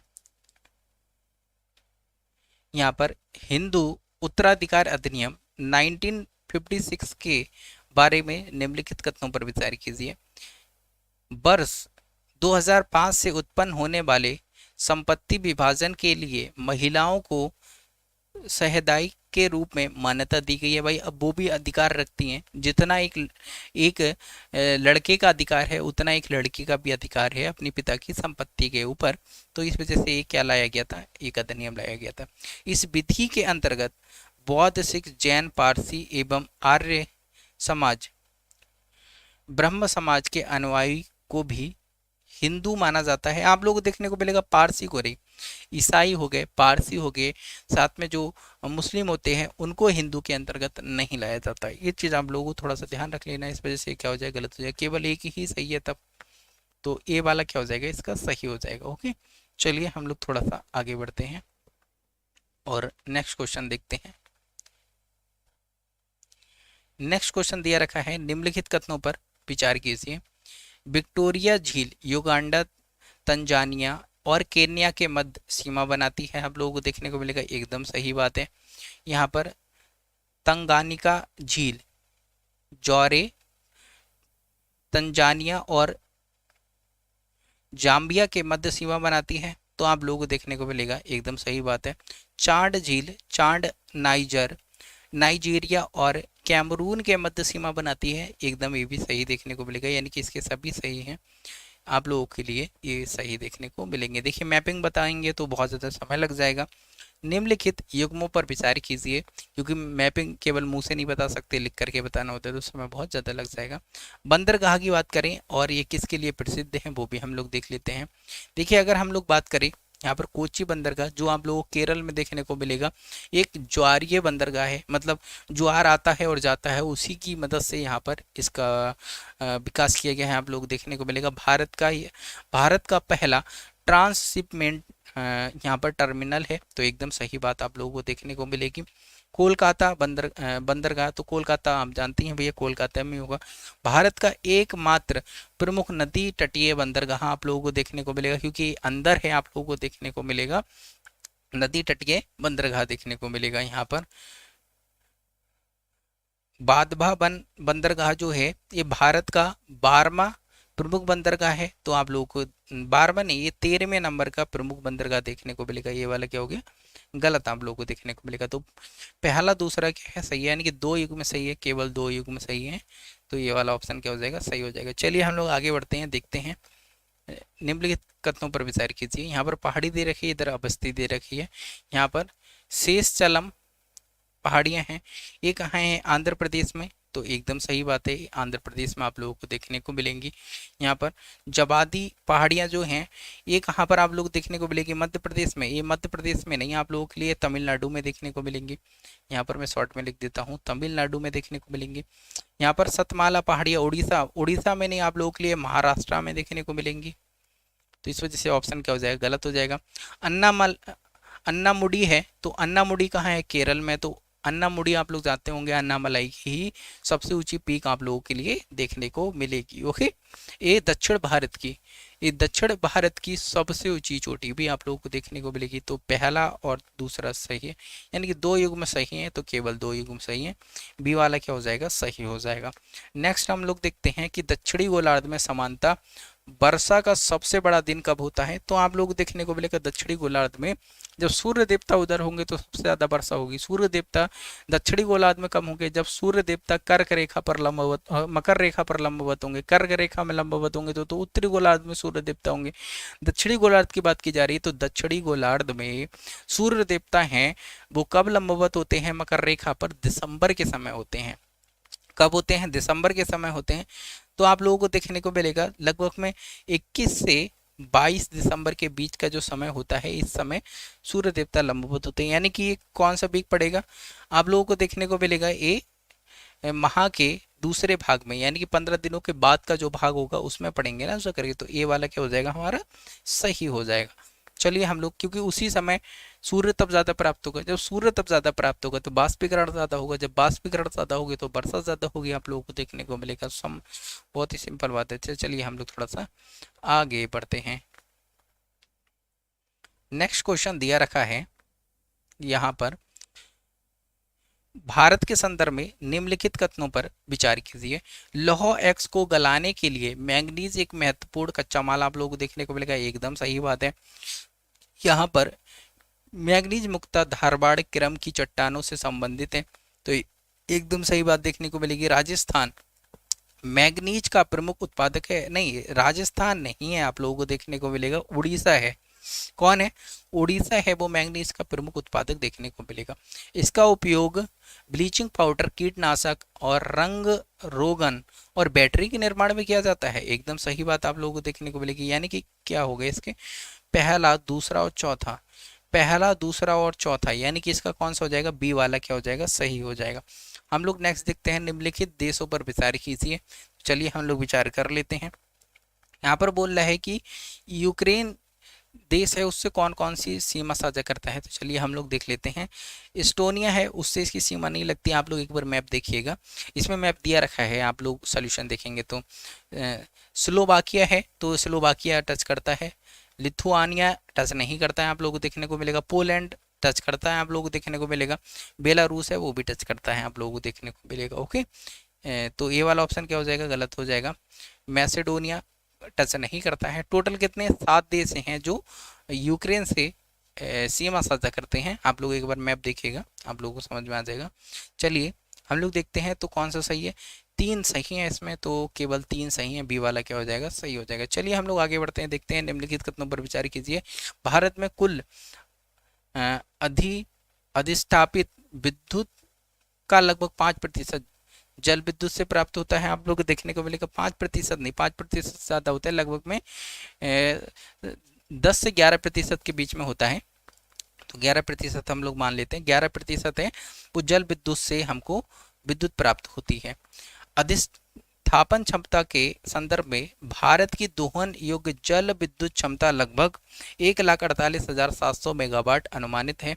तो एकदम सही बात देखने को मिलेगी। भारत में जल विद्युत उत्पादन 19वीं सदी के अंत में दार्जिलिंग को विद्युत आपूर्ति हेतु 1897 में एक जल विद्युत संयंत्र स्थापना के साथ शुरू किया गया था। एकदम सही बात आप लोगों को देखने को मिलेगी। दोनों ऑप्शन क्या हैं? सही हैं। केवल 2 ऑप्शन क्या हैं? सही आप लोगों को देखने को मिलेंगे। तो चलिए हम लोग थोड़ा सा आगे बढ़ते हैं। यहाँ पर आप लोगों को देखने को मिलेगा कि लौह एक्स के वितरण के संदर्भ में निम्नलिखित कथनों पर विचार कीजिए। कर्नाटक देश में लौह एक्स का तीसरा सबसे बड़ा उत्पादक है। तो एकदम सही है बात आप लोगों को देखने को मिलेगी कि ये तीसरा सबसे बड़ा उत्पादक देखने को मिलेगा। अकेले ये लगभग में लौह एक्स का 14% उत्पादन करता है भारत के अंदर। और बाबा बूदन की जो पहाड़ियां हैं, कुद्रेमुख जो पहाड़ियां हैं, वहां पर लौह एक्स का खनन बहुत बड़ी मात्रा में किया जाता है, क्योंकि वहां पर भंडारण ज्यादा देखने को मिलेगा। तो बाबा बूदन पहाड़ियां, कुद्रेमुख पहाड़ियां आप लोगों को ध्यान रखनी है। अगर हम बात करें, झारखंड में लौह एक्स के 25% भंडार मौजूद हैं और यह देश में कुल लौह एक्स उत्पादन का लगभग 11.1% उत्पादन करता है, आप लोगों को देखने को मिलेगा। तो एकदम सही बात आप लोगों को देखने को मिलेगी। ओके, भारत विश्व में लौह एक्स का तीसरा सबसे बड़ा निर्यातक है। आप लोगों को नहीं, तीसरा नहीं, 5वां है। तीसरा नहीं, 5वां देखने को मिलेगा, इसलिए तीसरा क्या हो जाएगा? गलत हो जाएगा भाई। तो कितने सही हैं? पहला और दूसरा सही है, यानी कि दो सही हैं, केवल दो क्या हो गए सही आप लोगों को देखने को मिलेंगे। निम्नलिखित राज्यों पर विचार कीजिए। तो चलिए विचार कर लेते हैं। यहाँ पर बोला गया है कितने राज्यों को आमतौर पर एरेका नट उत्पादक राज्य के रूप में जाना जाता है। तो किस किस को जाना जाता है आप लोगों को देखने को मिलेगा। कर्नाटक, अकेले कर्नाटक 40% उत्पादन करता है। केरल है, अकेले 25% उत्पादन करता है, आप लोगों को देखने को मिलेगा। ये और असम भी करता है, तीसरे नंबर पे आप लोगों को देखने को मिलेगा। असम है 20% के करीब में करता है। अकेले ये मिलकर के लगभग 85% जो एरेका नट है उसका उत्पादन कर देते हैं। उड़ीसा इसके अंतर्गत नहीं आता। इसके अलावा आप लोगों के लिए तमिलनाडु आप लोगों को देखने को मिलेगा अरेका नट के उत्पादन में। मेघालय इसमें देखने को मिलेगा अरेका नट में। पश्चिम बंगाल आप लोगों को देखने को मिलेगा, वेस्ट बंगाल देखने को मिलेगा। तो तीन ऑप्शन क्या है सही है, तो सी वाला क्या हो जाएगा हमारा सही हो जाएगा। ओके देखिए इसकी जो उत्पत्ति है एरेका नट है, मेडागास्कर में इसकी उत्पत्ति मानी जाती है और ये उष्णकटिबंधीय फसल के अंतर्गत ही एरेका नट आता है। अगर हम लोग बात करें निम्नलिखित युग्मों पर विचार कीजिए। तो यहाँ पर जलाशय दिया रखा है, इधर राज्य दिया रखा है, इधर राणा प्रताप सागर है। राणा प्रताप सागर बिहार में है नहीं भाई, ये राजस्थान में आप लोगों को देखने को मिलेगा। तो आप लोगों को थोड़ा सा ध्यान रखना है। यहाँ पर पंचायत जो है वो मध्य प्रदेश में नहीं, ये कहाँ है, ये आप लोगों को झारखंड में आप लोगों को देखने को मिलेगा। ये भी गलत, ये भी गलत। यहाँ पर तिलैया जो है ये कहाँ है, आंध्र प्रदेश में, तो आंध्र प्रदेश में नहीं, ये भी कहाँ है भाई, ये भी झारखंड में देखने को मिलेगा। रामगुंडम जो है ये कहाँ पर है, आप लोगों के लिए तेलंगाना में। तो देखिए तेलंगाना में ही रामगुंडम देखने को मिलेगा। तो केवल एक सही है, ये वाला क्या हो जाएगा इसका सही हो जाएगा। तो चलिए हम लोग थोड़ा सा आगे बढ़ते हैं और नेक्स्ट क्वेश्चन हम लोग देखते हैं। यहाँ पर नेक्स्ट क्वेश्चन दिया रखा है प्राचीन भारतीय इतिहास के संदर्भ में निम्नलिखित कथनों पर विचार कीजिए। तो इधर साहित्यिक रचना है, इधर लेख लिखे हुए हैं। यहाँ पर इरामा बतारम जो है वो किसने लिखा है, कंबन ने। तो आप लोगों को देखने को मिलेगा यस, ये कंबन ने ही लिखा है। ये 12वीं सदी में ये लिखा गया था, आप लोगों को देखने को मिलेगा। ओके रामचरित रामचंद्र चरित पुराण है, ये तुलसीदास ने लिखी नहीं, ये तुलसीदास ने नहीं आप लोगों को देखने को मिलेगा। यहाँ पर और कोई लिखते हैं, मैं नाम यहाँ पर ध्यान नहीं है, एक्चुअली मैं देखा था, मैं भूल गया हूँ इसका नाम। तो आप लोग एक बार देख लीजिएगा। यहाँ पर पंचरात हैं, तो ये पंचरात है ये भास ने लिखी है, तो एकदम सही बात है क्योंकि ये एक संस्कृत नाटक आप लोगों को देखने को मिलेगा। ओके तो ए वाला ऑप्शन क्या है सही है। यहाँ पर लीलावती प्रबंधम तो नेबीनाथ ने लिखा है, तो आप लोगों को ये सही देखने को मिलेगा क्योंकि एक कन्नड़ साहित्य आप लोगों को देखने को मिलेगा जो नेबीनाथ ने लिखा है। यहाँ पर लीलावती प्रबंधम आप लोगों को देखने को मिलेगा। जो रामचंद्र चरित पुराण है, रामचंद्र चरित पुराण जो आप लोगों को देखने को मिलेगी, ये एक जैन साहित्य के रूप में इसको बनाया गया है। आप लोगों को जैन संस्करण आप लोगों को देखने को मिलेगा। क्या है एक जैन संस्करण आप लोगों को देखने को मिलेगा। ओके और एक किस भाषा में है, तो इधर मैं लिख देता हूँ, ये कन्नड़ भाषा में आप लोगों को देखने को मिलेगा। कौन सी कन्नड़ भाषा में इसे बनाया गया, किसने लिखा है वो मैं भूल चुका हूँ, वो आप लोग एक बार देख लीजिएगा। पहला दूसरा और चौथा आप लोगों को देखने को मिलेगा। तो तीन सही है, तो सी वाला क्या हो जाएगा इसका सही हो जाएगा। चलिए हम लोग नेक्स्ट देखते हैं। निम्नलिखित युग्मों पर विचार कीजिए। महिला स्वतंत्रता सेनानी इधर दे रखी हैं और किसके लिए जानी जाती हैं, तो वो इधर दे रखी हैं। तो चलिए हम लोग देख लेते हैं। यहाँ पर मातंगनी जो हजारा हैं ये किसके लिए जानी जाती हैं। यहाँ पर तामलुक पुलिस स्टेशन में तोड़फोड़ करने के लिए 6000 से अधिक स्वतंत्रता सेनानियों का नेतृत्व किया। तो आप लोगों को देखने को मिलेगा ये एकदम सही बात आप लोग देखने को मिलेगी। इनकी जो एज है वो काफ़ी ज़्यादा थी, मतलब 73 वर्ष की जो थी, और इन्होंने इन लोगों का नेतृत्व किया था। यहाँ पर ए बी कुट्टी मालू अम्मा जो हैं वो आप लोगों को देखने को मिलेंगी कि अंग्रेजों के खिलाफ एक सेना का नेतृत्व किया एवं तुम अपना कर्तव्य निभाओ और मैं अपना कर्तव्य निभाऊंगी के नारे के साथ जवाब दिया। तो ये आप लोगों को देखने को मिलेंगी। ओके तो ये इनसे संबंधित नहीं है, मतलब इसके लिए नहीं जानी जाती हैं, आप लोगों को देखने को मिलेगा। यहाँ पर जो जो कनकलता बरुआ हैं वो इसके लिए जानी जाती हैं। ओके, तो इसके लिए जानी जाती हैं, तो इस वजह से ऑप्शन क्या हो जाएगा, गलत हो जाएगा। ओके, यहाँ पर जो बरुणा आसफ अली हैं, एक ग्वालियर टैंक मैदान में तिरंगा इन्होंने फहराया था, एकदम आप लोगों को सही देखने को मिलेगा, इसके लिए जानी जाती हैं। और साथ में इन्होंने ग्राउंड लेवल पर रह करके ग्राउंड लेवल पर रह करके भारत छोड़ो जो आंदोलन था उसका नेतृत्व किया था, रेडियो के माध्यम से किया था और कई माध्यम से किया था, आप लोगों को देखने को मिलेगा। ओके, इंकलाब पत्रिका में भी ये लेख लिखती थी। तो इसका कितना ऑप्शन सही होगा, इसका एक्चुअली किधर चले गए, पहला और चौथा, अरे नहीं ये वाला है, पहला और तीसरा सही है, यानी कि दो इसके क्या हैं, सही देखने को मिलेंगे। बार बार नीचे क्यों आ जाता है,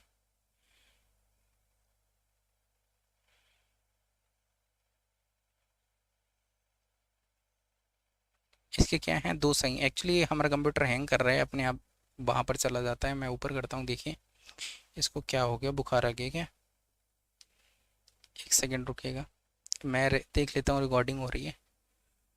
एक्चुअली कंप्यूटर लगता है थोड़ा सा गर्म पड़ गया है हमारा, नहीं चला तो क्या है, फिर इसको हम बाद में सॉल्व करेंगे। चलिए चल गया पहला, और ये फिर चला गया यार,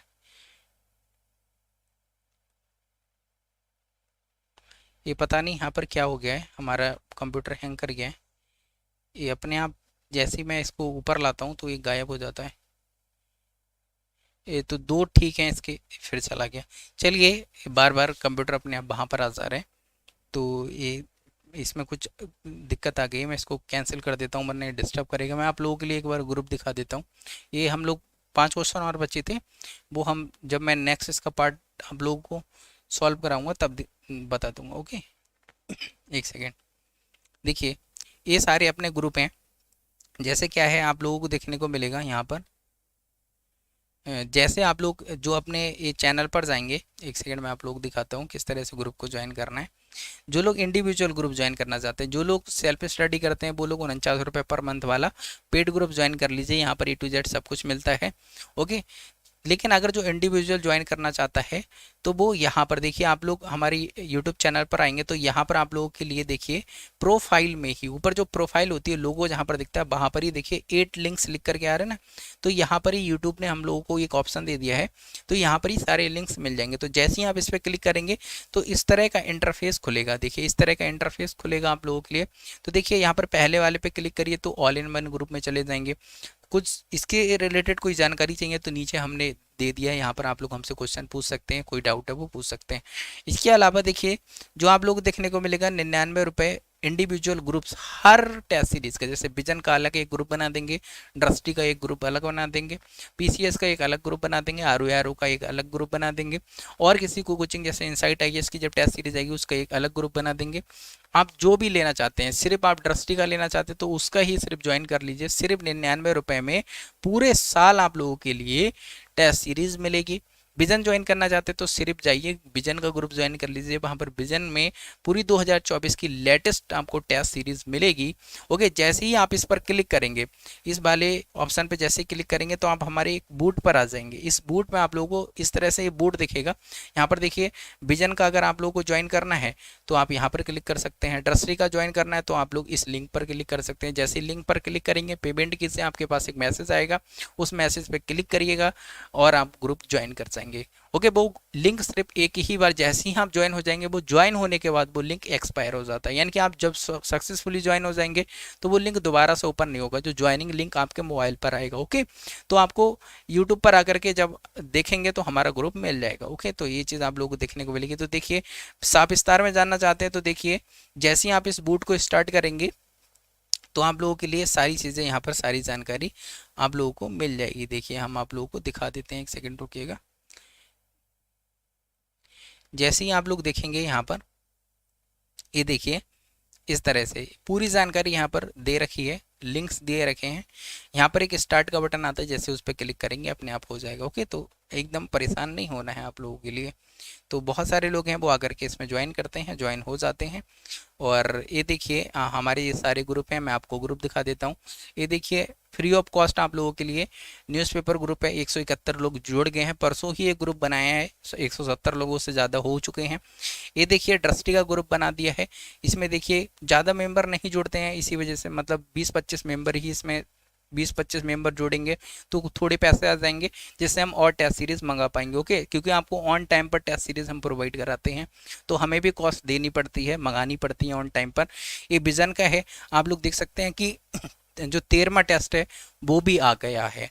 13वां टेस्ट अभी सबसे जो लेटेस्ट हुआ इसी संडे को हुआ था 13वां, तो वो भी सेंड कर दिए हम, तुरंत के तुरंत ही सेंड कर देते हैं। और ये ट्रस्टी का जो अभी हुआ था वो तुरंत का तुरंत सेंड कर दिया, आप लोग इनको ज्वाइन कर सकते हैं। ऑल इन वन ग्रुप है, यहाँ पर बहुत कुछ मिलता है, यहाँ पर आप लोग आंसर वांसर भी लिखते हैं, टेस्ट सीरीज भी मिलती है, स्टडी मटेरियल भी मिलता है, मतलब A to Z जितनी भी चीज़ें हैं दुनिया भर की सब इसमें दे देते हैं। जो लोग सेल्फ स्टडी करते हैं वो ऑल इन वन ग्रुप एक बार ज्वाइन करिए, 1 महीने में मज़ा आ जाएगा, आपकी पढ़ाई नेक्स्ट लेवल पे पहुंच जाएगी। केवल टेस्ट सीरीज ज्वाइन करना चाहते तो इन इंडिविजुअल ग्रुप्स ऐसे ही सभी बनते चले जाएंगे, आप लोगों को एक ही जगह लिंक मिल जाया करेंगे। वो कहाँ पर, वो यहाँ पर। ओके, तो आप लोग सिर्फ और सिर्फ एक जगह आप लोगों को आना है और दुनिया भर की सारी चीज़ें अब आप लोगों को मिल जाया करेंगी। हमारी प्रोफाइल के बाद में आप लोगों को जो 99 रुपये इंडिविजुअल ग्रुप से इस पर क्लिक करेंगे तो सारे लिंक्स पूरा बूट आपको जानकारी दे देगा। कुछ डाउट है तो पूछ सकते हैं, वो मैं आप लोगों को बता दूंगा वहाँ पर ही। ओके, तो चलिए इस लेक्चर को यहाँ पर ही फिनिश करते हैं। अगर आप लोगों को ये लेक्चर पसंद आए तो आप लोग लाइक करें, शेयर करें अपने दोस्तों के साथ में, और सबसे पहले आप लोगों को हम कंटेंट प्रोवाइड कराते हैं तो एक लाइक तो बनता है। ओके, तो चलिए, और फ्री ऑफ कॉस्ट भी हमारे ग्रुप्स चलते हैं, उनमें भी आप लोग ज्वाइन हो सकते हैं। फ्री ऑफ कॉस्ट में लेट मिलेगा, जब इंटरनेट पर हर जगह स्टडी मटेरियल आ जाता है तब हम उसमें हम भी शेयर कर देते हैं। ओके, चलिए इसको यहाँ पर फिनिश कर देते हैं।